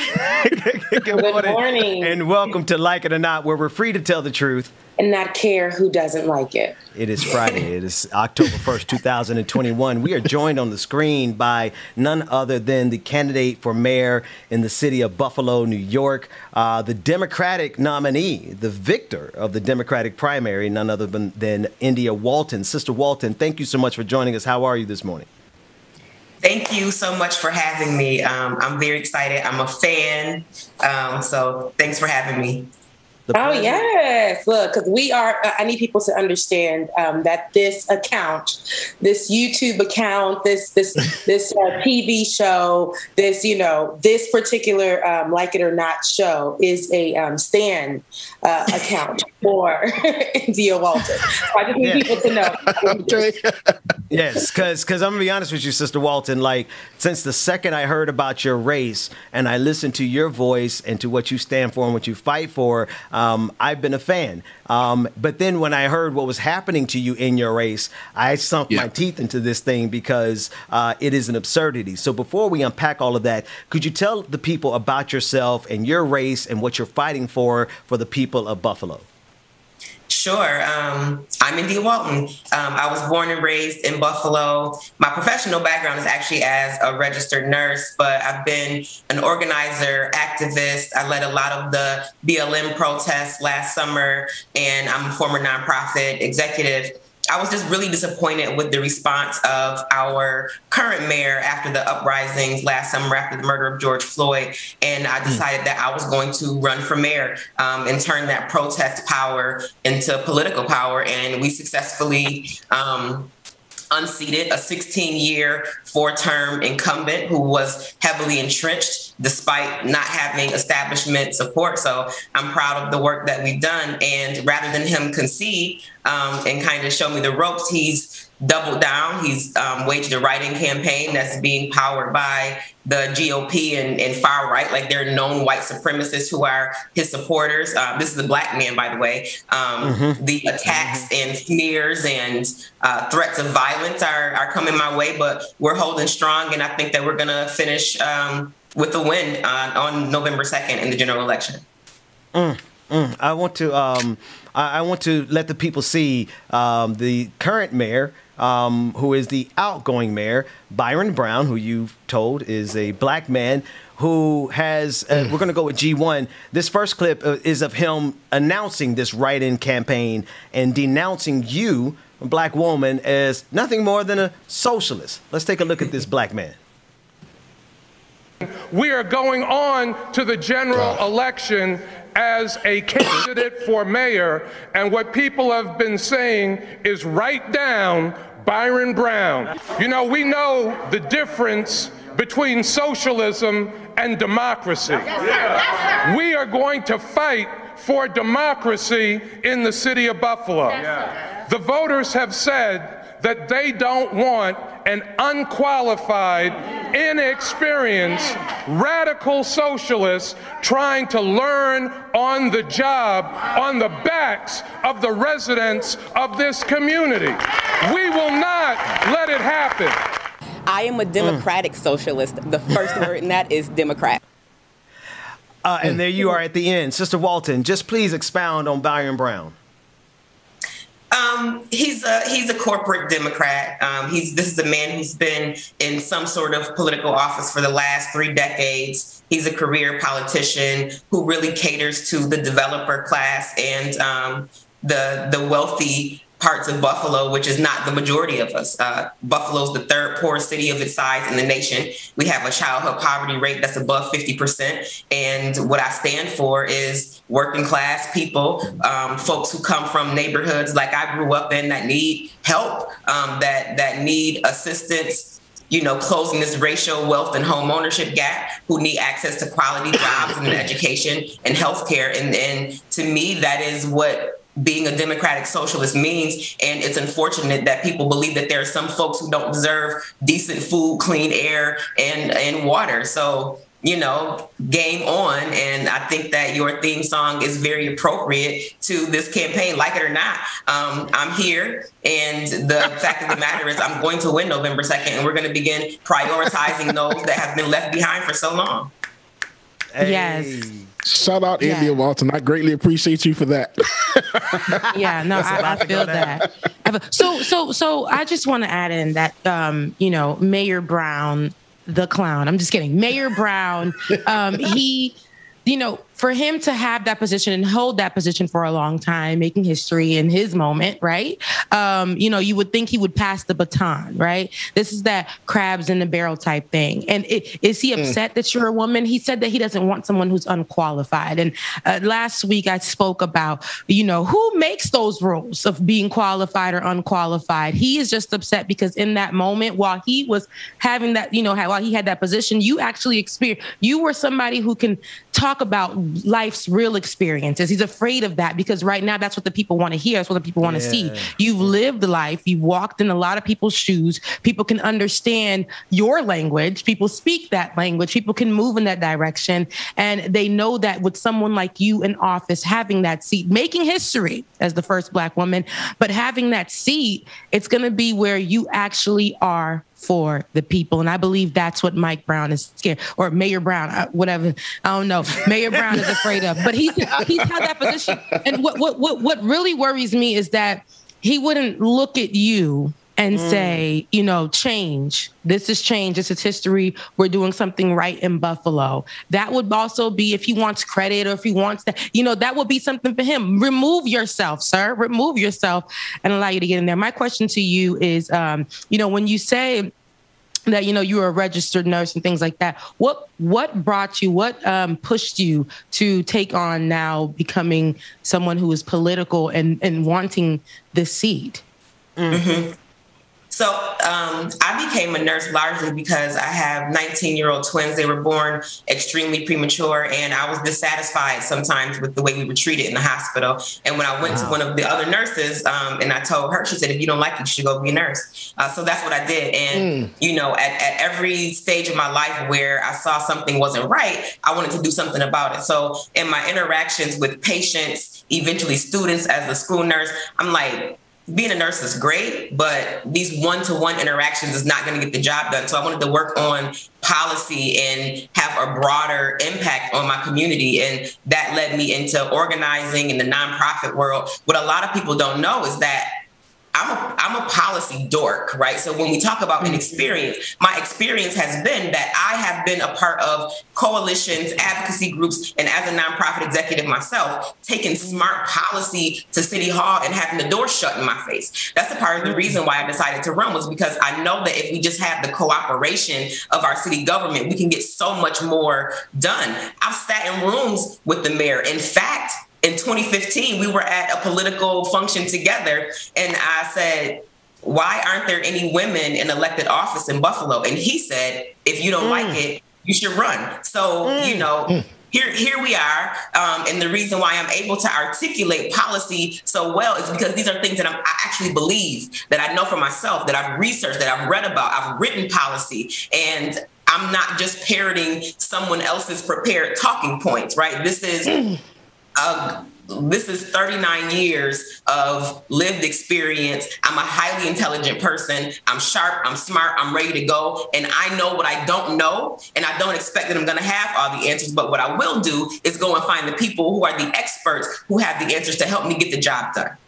Hello. And they got the nerve to say that she's not qualified. Okay. But she's not qualified in the sense where they just look at her and think that she's, just another person, who's just getting all this stuff from the internet, fighting for Black lives in the streets. That's not qualified to these people that have been holding these seats. These people that have been holding these seats and, never letting nobody in, not really any change happening. But not India. A few of the policies that I love that you're running off of are public safety, housing, immigration, pandemic recovery, the arts, climate, economic growth, education, public housing, food access, infrastructure. You said something online and you were like, these are the policies that they're scared of, they're afraid of, and they're afraid of this because it will it may actually do something. It may actually push forth some change. And they're afraid because it's coming from somebody who has experienced a lot of these things. And they're like, no, we can't have somebody relatable in this seat. We need to have somebody who's able to ride both waves, both the right and the left, right? That bipartisan idea. But we have to have somebody in the seat, and it takes a Black woman. We have to have somebody in the seat that is going to literally say, hey, no to the right, no to the left, but here's what the people want. It's not specific to anything but change, and this is where we have to go. Well, you know me, I'm going to be pushing for the left, but that's just me. Sister Walton, I want to play this clip from y'all debate where you really made it clear. This is the part that I want everyone to just let this resonate in your soul. You won the Democratic primary, which means Byron Brown lost. And so by right, he should not have even been on the stage with you at the debate. He said, right him in. That he is a sore loser who wants to be written in. Exactly, Sister Zora. Run this clip from the debate so the people can see how Sister Walton read this man for filth real quick. When I knock on doors, you know what people tell me? They don't know any of these people who are up on the stage with me. They don't know anything that they have done. I mean, you've been mayor for 16 years. I would expect that everyone would know who you are. But the fact of the matter is that I won the Democratic primary. I'm not even sure why I'm standing up here with the three of you. Thank you, Ms. Walton. People are calling me. I haven't even won yet, but people see me on TV and they said, she must be someone who can help me. Someone called my campaign phone at 10:30 at night, a couple of nights ago. There's a dilapidated house across the street from her. It's infested with rodents. She's called the city. She's called 311. She's called the Department of Health, and no one will help her. She doesn't even know where to start. My God, today's sister. Yes, indeed. Please, today, tomorrow, and forevermore. Look, read him like a book, sweetie. Encyclopedia. She said, you shouldn't even, I don't even know why you're standing up here with me. Why are you here? And she looked at him. You don't even go to this school. Why are you here? You don't even go here. Right. Give me 6 feet, sir. Like, what is happening? Social distance from this campaign, man. Sister Walton, please just continue the evisceration of this man. You know, I am one of 6 children. I am third in the birth order. I'm 5 feet tall. I have 4 brothers. And before I went on that debate stage, my little brother called me and he said, I don't know why this man will ever even try it with you. And he like, just do what you do, sis. You got this. And when I practiced and I rehearsed my answers, I listened to it on a loop in my headphones. And when I got in the room and I listened to their openings, I took my notes and flipped them over. And I said, you know, game on. All I have to do is be myself. The people want to listen to the truth. And this is one more debate than he acknowledged or even gave me in the primary. He didn't want to engage in dialogue or discourse when it was his turn. And during that time, he still didn't want to talk policy. He didn't want to talk policy. He didn't want to talk issues. You know, he was on the attack and clowning around. So, you know, I let him have it, and I will continue to do so because it's unacceptable that he feels like his style of leadership is what the people are asking for. They voted already in June. They're going to vote again in November. And, you know, thank you for your service, but you're no longer needed here. Thank you for your services. Thank you for your services. Sorry to that man. Rebecca. We are so ready. No, we're so ready. I think, and I said this because when we was just rooting for you, because we was rooting for you. Okay, India, we was back here like, hey, like India, call our phone, India for Buffalo. That's what we were doing over here. But in that time, just to see a lot of, just to see you breaking the ceiling, right? And fighting your way in. I hate that you do. It has to be that way. But in this particular moment, like you are you're breaking ground, right? Yeah. And I think that they're afraid of what's going to be new in that area. Never, when people think of Buffalo, we're not going to think of it being led by a Black woman. And we're talking history. And when we change history here, or when we add to it, and when the person that we're adding to it is Black, it makes America shifty. You know, it makes America uncomfortable, and it makes the people that are usually in power, which are usually white males or males in that position, it makes them, you know, look at it and say, no, we need to gain control. But in this time, your fight has been something beautiful. I hate that you got to fight this way, but I have yet to see you be like, I'm just going to sit down and I'm just going to let them take this. You are like, no, I'm going to fight until the end, baby. And I will win. And I pray that for you. I hope that you do. I believe that, because with all of that in you, ain't no way. Buffalo deserves this. Buffalo deserves this. They chose you. Yeah. That's the thing. Like the primary, you won, and you have had to go through a series of court cases as Byron Brown has inserted himself back as a sore loser. It's what I consider to be his own version of Donald Trump's big lie, not being able to take his loss. Tell us about where you all stand now in terms of all the different court cases and the decisions. Is this guy actually going to be on the ballot, and how do we get victory? Because the people have already spoken. Mm-hmm. So, he was actually placed back on the ballot by a federal judge who was a Trump appointee and the brother of one of the incumbent's largest donors, right? But after a very extensive court battle, the Court of Appeals overturned that decision, so he is not on the ballot. But, you know, he has an independent expenditure that's Republican-backed. Millionaires are pouring lots of money into this race locally. In fact, not only are they saying write down Byron Brown, but like the word has it that they've ordered stamps so people can go and stamp his name on the ballot. So, you know, that coupled with concerted smear and fear campaigns, lots of media being pushed against us. You know, the way we get to victory is boots on the ground, text and phone banks, but we need help with the finances too. I don't take money from lobbyists, corporate developers, or big companies. We raise our money, individual small donations, one supporter at a time. Folks can feel free to visit our website at www.indiawalton.com if they want to sign up to volunteer. I don't care where you are in the country. You can get on the phone and make phone calls, or you can send your financial support, $5, $10, $500. You know, we can use all the help that we can get in this moment, but we're going to keep on pushing, keep working hard each and every day. And I think that ultimately justice will prevail and we'll be victorious come November 2nd. Victorious. It's a good word. Victorious. I believe that. Look, where two or more are gathered, okay, it will come. It's going to come to fruition. Yes, reach out, Bubba. Reach out. We can touch and agree on that. Amen. Extend your hands to the camera all over the internet, all over Bob. Anyway, I don't know who I was about to say his internet it was. Indy, I want to play one last clip for you. It's Friday. We don't even care, especially when we have the right to clown somebody like Byron Brown. But let's pivot from him for a second, because one of the things that he's doing, and you mentioned, is the fear mongering and the scaremongering, the red baiting, particularly as it pertains to socialism. This is a clip, and you were at the New York City DSA, Democratic Socialists of America annual convention, and you're talking about quote unquote socialism and how it's portrayed as something that should be scary to Black people. And I think that you handled it brilliantly. Let's take a look at that clip.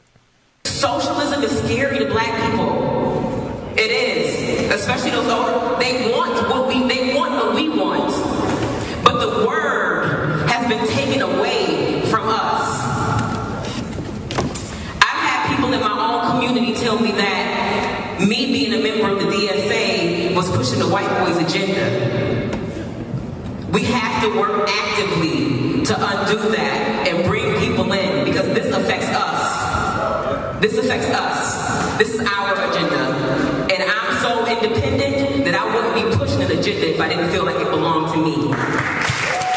Again, I thank you. Keep up the fight. the struggle. We've seen it. We're watching it before our very eyes. We're going to have a socialist mayor. If we organize, we win. Solidarity forever. I love you. And I think now I'm going to take questions or something. Solidarity forever. Sister Walton, we know your time is pressed and you have to get out of here, but I want you to get the last word and see if you could just put a bow, a ribbon around all of this as it pertains to your life. You know, and Rebecca pointed that out, like you actually are out here ministering from a depth of experience, but also your fight for justice and your fight for democratic socialism. Yep. Get the last word and then tell the people how they can connect with you. I always wrap up everything that I say by saying that this for me is a radical act of love. I love my community. I love people. I am a caregiver, a mother, and a nurse, and I will never stop fighting for what is right, even if that means that I have to sacrifice my time and talents. I'm always going to show up. I was up at 6 a.m. on the picket line with nurses that are going on strike because their employer is not negotiating their contract in good faith. And that doesn't have anything to do with politics. It has to do with people and prioritizing people first over profits or anything else. So I just want to say I love you. Thank you for having me on. And again, if folks want to support, get involved in any way, learn more, visit our website at www.indiawalton.com. Follow us on all socials. Our socials are popping these days. And if you like any of those snappy lines, give us a follow and a like. Hey, yes, I like that. I love that. Thank you so much, India. Look, we're gonna be riding for you. We're rooting for. Well, over here we love Black women, okay, and Black women who are pushing for change. And so we'll be rooting for you. And when that time comes, we want you back on the show so that we can celebrate you properly. Okay, a whole party. When it's time to party, I just know y'all coming to Buffalo. Book them flights. Man, what? Listen, thank you for the invite. We will be there. Hey, we will be there. We're going to pull up. Matter of fact, we're going to pull up like this, James. Take us to a quick break and let's see the first lady of Buffalo, the soon-to-be mayor of Buffalo, India Walton, out of the club. Thank you so much for hanging out with us this morning. Thank you. Thank you. Thank you. Hey. Whoa. Look, they can never keep me down. I'm going, and if I ever that's I go again. I never quit. India Walton. Again, thank you. I bet when I land, they gon' tell me it's luck again. See that I'm winning, it's harder to watch. I'm setting the stage, you should give me my props. You ain't got a soul, you lacking the spirit. You talk out your neck, I'ma show you I'm with it. I would really hate for you to sit and watch me win again and win again and win again. Joining us this morning, we can't wait to have you back on to celebrate you, sister. Please don't play no games with me. It was never about the fame to me. They needed the best, so they came to me. Who the best in this thing? Tell them, yeah, that's me. Tell them who bring the fire, say, yeah, that's me. Who make it flip? Y'all make sure y'all stay tuned. We got more like it tonight. Coming up next. Party feel alive. Tell them, yeah, that's me. My girl so proud of your boy when they ask, is that your man? Yeah, that's me. And if I'm taking a shot, I don't miss. Who knew I would be at the top like this? And no one made my goals for me. But I'm exactly where I'm supposed to be. Cause it's the path that God chose for me. So even if some doors close for me, I still won't let y'all close to me. So please step back where you're supposed to be. Put the game all on hold for me. And sit back, watch me supposed to be. It's in my genes, I'm better than them. And I know my flow too sick, I got the medicine. I'm way at the top, who could take my place? I went too hard, can't feel my face. Who the best in this thing? Tell them, yeah, that's me. Tell them who bring the fire, say, yeah, that's me. Who make it flip, make it bang, ooh, yeah, that's me. Who make the party feel alive, tell them, yeah, that's me. Whoa. Yeah, ooh, yeah, that's me. Who that chillin' at the top, tell them, yeah, that's me. Yeah, yeah, tell them, yeah, that's me. Yeah, I'm chillin' at the top, ooh, yeah, that's me. Whoa.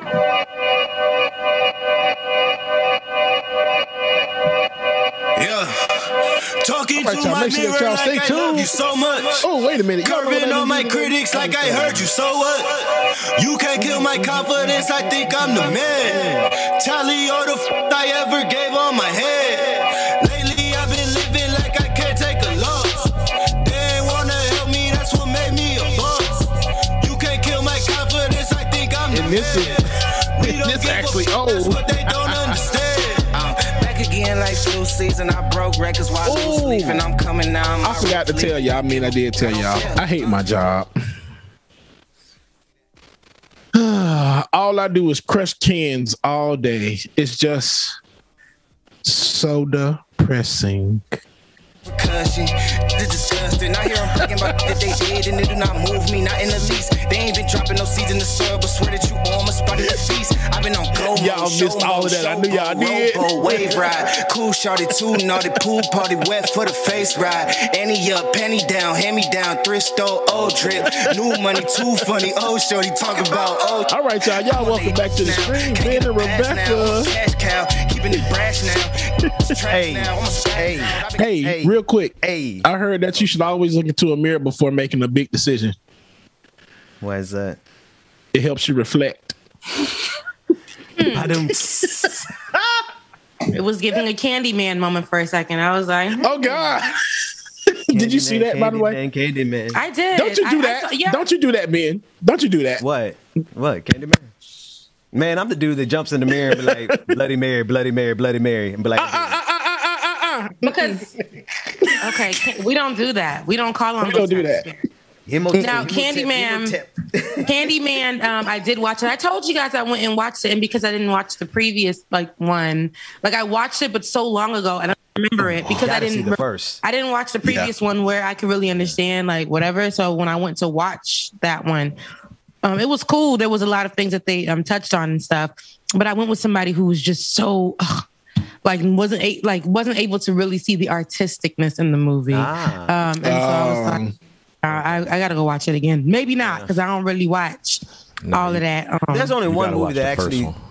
I don't imagine the second Candyman is going to scare me. Most movies don't scare me. But except for one. Did y'all see Drag Me to Hell? No, sounds about one of those. I saw it. White productions. Listen. Let me tell you something. Who's the main character? Is it I can't even remember the characters. All I know is I was in the theater. I was in the theater, jumping out of my seat, looking for my little, the little small Bibles, the little green Bibles you carry around. You stupid. Man, that movie had me so shook. Now I will say that's one of those movies that's just it ranks up there, probably almost up there with Nightmare on Elm Street, because the first Nightmare on Elm Street, those two movies scared the crap out of me. But Drag Me to Hell is one of those movies you'll be like, yo, I don't know about this for sure. Hey man, listen, I went to church. I put on Kirk Franklin after I got home. I could not go to sleep. I was like, something about the name Jesus. Yeah, I don't watch scary movies like that because I feel like I'm inviting I feel like I'm inviting spirits into my home. If I'm watching them in my home, I don't sleep. I'm scared. I'm not scared anymore, but still kind of. But I'm, I'm not. I don't like the dark. So, I love. I can't watch any of that stuff because I feel like it could be clothes on the chair on the side. I'm like, ooh, sitting right there. It could be a little sound. That's why I'm grateful. I have an alarm system in my home. The moon shines through my window every single night, so everything is lit. Okay, in here, I play either love songs or sermons or gospel music at night, just so that I don't hear the silence and things like that. That's what I'll do. And but there was the most scariest movie that I've ever seen was when I was in college, and I told you guys about this one, and I got the title wrong, but it wasn't The Sixth Sense, because you guys got me together about that. It was called something else similar to that. And these people, this woman was and this is based off, y'all, this is what got me. Who told me to go to the people's movies and go watch something based off true events that had real footage in there? You must be talking about not Annabelle, but it's like the other one that's it's like Annabelle, aliens. Like the sequel. No. This one was they could not understand what was going on in this small. The Conjuring. It was the lady was a therapist. M. Night Shyamalan movies. The lady was a therapist. The lady was a therapist, y'all, and she had a daughter. The daughter went missing. Yeah. The daughter went missing. The husband had committed suicide. Then there was this whole thing of suicides, and there was this creature thing. So there were police sent to her home. She never was arrested for her daughter being missing. They had the police came to her home, y'all. The police came to her home, and there was this, there, you know, they have cameras in their cars at the time, and the police came to her home like to watch over it. Y'all, why did the thing, whatever it is, on the people's camera, actual footage, eat up the police officer, or not eat up, murder the police officer? What movie is this? There was like People on video. saying the fourth There kind. was on video like Is an that it? exorcism or something, and what is it called? The fourth kind? The fourth kind. Yeah. Is that it? Yes. I've never seen it. I've never seen it. Hang on. Now Let's see if I can actually get scared. You said it's based off real events, though, man. I don't know if I can watch based that. off of real events. That little girl's so still here it is. missing. They never I got found it. her. I got it. It's The Fourth Kind. It was made in 2009, a thriller involving an ongoing unsolved mystery in Alaska, where one town has seen an extraordinary number of unexplained disappearances during the past 40 years, and there are accusations of a federal cover-up. Is that the right one? That's the one. And you guys, I watched good it, movie. and I could, like, me thinking about it right now, I feel like I'm going to have to call somebody over to come sleep with me, because I can't, like, just thinking about it. Oh, just thinking they did about say it. it's aliens. Okay. What? So Yeah. you said that movie was based on a true story. This might be a little out there, but I think all movies are based on true events in a way. They are. Listen, There's stuff that they've been hiding from us for so many years. Warning, flag on the play. Do not go in this area with Benjamin Dixon. Y'all know I'm on some other astral plane stuff. So let's bring it back to politics. But I mean, it's the truth, though. Every movie is based on some kind of piece of fact. I always believe that. Every movie. Well, I think agree too. All stories are. I'm be honest with you. If you look at it, a lot of stories are the same. It's just different aspects of it. But yeah, no, I look at these movies and I see aspects of it in our real life. Because really, think about it. What could be more absurd than real life? Because think about the movie. What's the movie with Mark Wahlberg where they all it was Night Shyamalan and they had all started killing themselves and they suspended with their The Happening. Remember The Happening? The Happening. Yeah. You can't tell me we're not living through The Happening. All these fools running into the pandemic like, infect me. Moron. No, it's just like nature's going to reboot itself. I already think that nature going to reboot this planet because climate change is a real thing. The planet is going to get tired and start taking us out one by one. I don't know. I'm covered by the Lord. I still got some time. Hallelujah. On this planet. I'm covered. I see the experience from the universe, so I'm good to go. You know. I still got some time on this planet. I don't know. Like, I know that, we play around and be like, come get me, aliens. It's ghetto over here. But then now imagine face to face with the alien and be like, oh God, take me now. I can't do this. I can't do this. Lord, what damn that. Y'all can still come get me, child. Cause wait.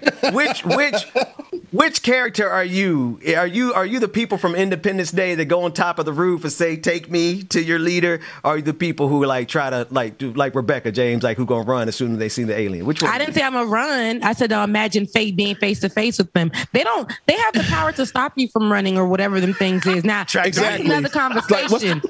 What's the point of running away from it? Because, child, they gonna trap me in the goddamn way. They gonna beam me up, Scotty. Okay, I don't really I don't have time. Oh man, wibbly wobbly, timey wimey. My God, today. Oh, another movie, Rebecca, that you need to watch is Hereditary. You probably won't watch it. Hereditary. Yeah, I really don't do scary movies. Ooh, I don't do scary movies at all. Yeah. Now Maybe I that just one haven't really seen the right scary movies. shook me. Yeah. Oh, this is pretty new. Yeah, it's 2018. Okay, I'm gonna put that. I'm gonna watch. Yeah. I'm gonna watch The Fourth Kind and Hereditary tonight. And and if y'all see me doing a live stream at 2:00 in the morning, you know what happened. Oh, you know what? Ben, also, you don't really have to do holy water with that movie. It's very intense. The Fourth Kind. Okay. I didn't sleep for a month. It's very intense. I'm gonna go into my little room where I meditate, and it's dark. It's real small, and it could be really, really, really, really scary if I let it. And that's because you get to sleep next to Jada every night, and you got 3 little kids that be coming through. You got. I do live on Sesame Street. Who is that around the corner? Who is that tapping on my window? Who is that in the back? That's gonna be me. Every little thing. Who turned on the lights? And it ain't even no lights. Wait. No, I don't think you understand. The kids' toys have a life of their own somewhere around 2:00 in the morning. Stuff that just be turning on and toys just be talking. All of a sudden, a doll will start talking, or a car. Just trust me. It might be easier when you have kids, but all their toys add to the little mystery of the darkness that you're talking about, Rebecca. My Alexa, as you guys can see, it's unplugged right now. My Alexa, I woke up in the middle of the night, had to go pee, whatever. So I woke up in the middle of the night. I'm just sitting there. I said, "What is that light in my kitchen?" It's just going and going, going and going. Not light. Like it was. It just keeps on going. I'm like, in the name of Jesus, what's going on? Dad is recording me. What's happening right now? So I watched it to see. I watched to see if it would stop. It kept on going. Like, I know it'll do that when it if the lights go out for a second and then it'll come back, right? But I just kept looking at it. That thing, it was not stopping. Like, what you picking up? That means you had what you picking up? I got some. You had a notification, sister. That's what that was. You had notification. Notification is green. It'll light up green for a notification. The ring was blue and it continuously kept going. Oh, like it's trying to connect. I said, "Oh no, I don't know what you're trying to pick up." I had to unplug her when I saw that, and I went to go lay down. Your Alexa possessed with Martika. Martika. I don't know what that is. Hey, what was the name of that Twitch subscriber? Labaquita? What was it? It was Danielle Labiqua. Shout out to Danielle Labiqua on Twitch. John, that's what got me getting so religious today. It was a lot happening last night. I said, I gotta cast the. Oh, my bad. In the middle of the night, Rebecca's Alexa was playing this. That would have been scary. That would have been really scary for me. That would have been scary as hell. That would have been scary. You can drop in with your Alexa device. Like, you can be out and then you can drop in to hear your house. I don't never do that because I'm like, who wants to hear what the hell is going on in my house when I'm not here? I'm not trying there. to hear that. I am not trying to hear that. I ain't trying to hear none of that. I got the Alexa show in the kitchen, and every now and then, when I'm gone, I'll try to do it to see what the dog is doing. But it's on the counter, so I can't really see him. So now I just do it to mess with my mom. I just drop in at her house. I'm like, "Hey, mama, what you doing?" She's like, "Boy, if you don't stop that one day, you gonna drop in and see something you don't want to see." I'm like, "No, we gotta turn that off. We gotta turn that off now." Wait a minute. Now you made me think. Now we gotta make sure all of our mamas. None of the mamas can get these Alexas here. Now we can't because Mama Gwen, Mama Rose, Gwen got it. Gwen got it already, and I do not. Nope, I'm good. She ain't but your mama already told you it's grown.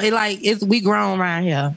I just don't need. I don't need to give the government or help. I mean, Jeff Bezos of all people. I'm gonna tell y'all about one of my neighbors who moved in all of a sudden, and I thought that they were sent by Amazon. Anyway, I digress. I'm not gonna put something in my house that Jeff Bezos could just bloop. Let me listen to Ben Dixon real quick. I'm good. Somebody just said that they unplugged theirs and it was still going, and then but they have the Alexa with batteries. That was probably the first generation. Oh, okay. I don't know what's going on. Y'all so eager to let these people listen to y'all. No, and then they're gonna worry about the microchip. But you got an iPhone and you have a MacBook, so I don't need you talking about nothing. All of them, and they watching at every opportunity they can get. Yeah. What's his name? Tim Cook over there in your business. I'm not adding on top of it the ability of Facebook to just come in now. Now listen, who the president of Apple right now? Tim Cook. So Tim Cook. Yeah, he can drop in on me anytime, but so everybody else. But Mark Zuckerberg, I ain't giving that man. And you think that Mark Zuckerberg and Tim Cook don't know each other and don't sit at the same table, analyzing and putting together these things? Do, but I ain't gonna. With Jeff Bezos' ass. That's why I'm not putting an Alexa in my house. Talking about how can we continue to take over the world? I've already went into space. Now, what else can I do? Those are really good points, right? Those are really, really good points. And for people who are concerned about there being a microchip in the vaccine, you can't really be concerned about them tracking you when you have an iPhone or Android or Alexa or any of those things. Speaking of vaccine and pandemics and all those things, Kareem Abdul-Jabbar, the original, he has been a commentator after he has been the championship winning basketball phenom. He's handled so many critical issues. Listen to what this brother had to say about the pandemic in general, the vaccine, and as it pertains to black people, because he said a mouthful. Let's take a listen in.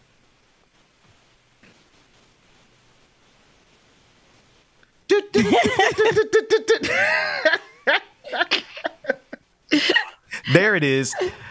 You've called for the NBA to insist that all players and staff be vaccinated, and if they refuse, you believe that they should be removed from the team. Why do you feel so strongly about that? Well, I think that when we ignore a pandemic that is killing people just because some people don't feel like doing some research, I can't go along with that. This COVID thing is killing black people and brown people at a ridiculous rate. So, you know, it's really an extension of Black Lives Matter.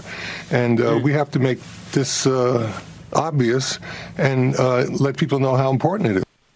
All right, we're getting ready to get out of here. Rebecca, James, get the last word before we take it over to the after party. If you're not, why would you just put that clip up and not even talk about it? Yeah, because we're going because I'm going to pass it to y'all to get the last words because I've been talking the whole day. So Rebecca, well, the last word wouldn't be for me on this segment because I'll talk forever. So I'm just going to say head over to the after party so we can continue the conversation. But yeah, like, why would you do that to our people? I know why you did that, because if you weren't a patron, you should become one. You should head over right now to patreon.com/like it or not and become a patron today so we can see how this conversation is going to unfold, because there's so much moving pieces right now in this conversation with a lot of our favorite sports player. That's all I'll say for now. That's right about that. No, and no joke about that. No cap. James, it's in your hands. Thanks to everybody across the team. David, Dwayne, the Double D's in the background, Georgia, who had a day off, the Right Reverend Anthony Galloway. Thanks so much for hanging out with us. Rebecca, it's always a pleasure.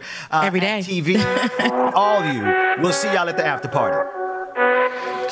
AP after party. Y'all make sure y'all stay tuned, man. Thank you again for joining us this morning. This a layup, this a rebound, then it's right, man. Tasting with the fade, not the air, my hands rocking. When I link with ball point, you know it's knocking. I'm not the same. Y'all make sure that you cannot come to the after party. Head over to the broadcast channel, and if you're in the after party, we'll see y'all in the second. I'm just playing in the cut, I got my Vans on. I'm not selfish, I get on and put my mans on. Always greedy since the day I got my first safe. 5'7", but I'm 6'8" when I stand on the money pals. Need a money counter, I broke my thumb from. All right, y'all, to close out the show for this morning. Y'all get to hear me.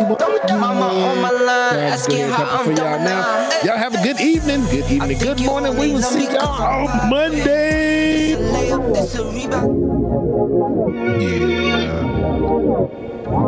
Y'all know what time it is. Get your coffee, your tea, your drink, whatever. Well, if it wasn't a delay, I sure would sing along with it, but I'm sure it's one. Like it or not, it's going down. Like it or not, it's starting now. Oh, like it or not, it's going down.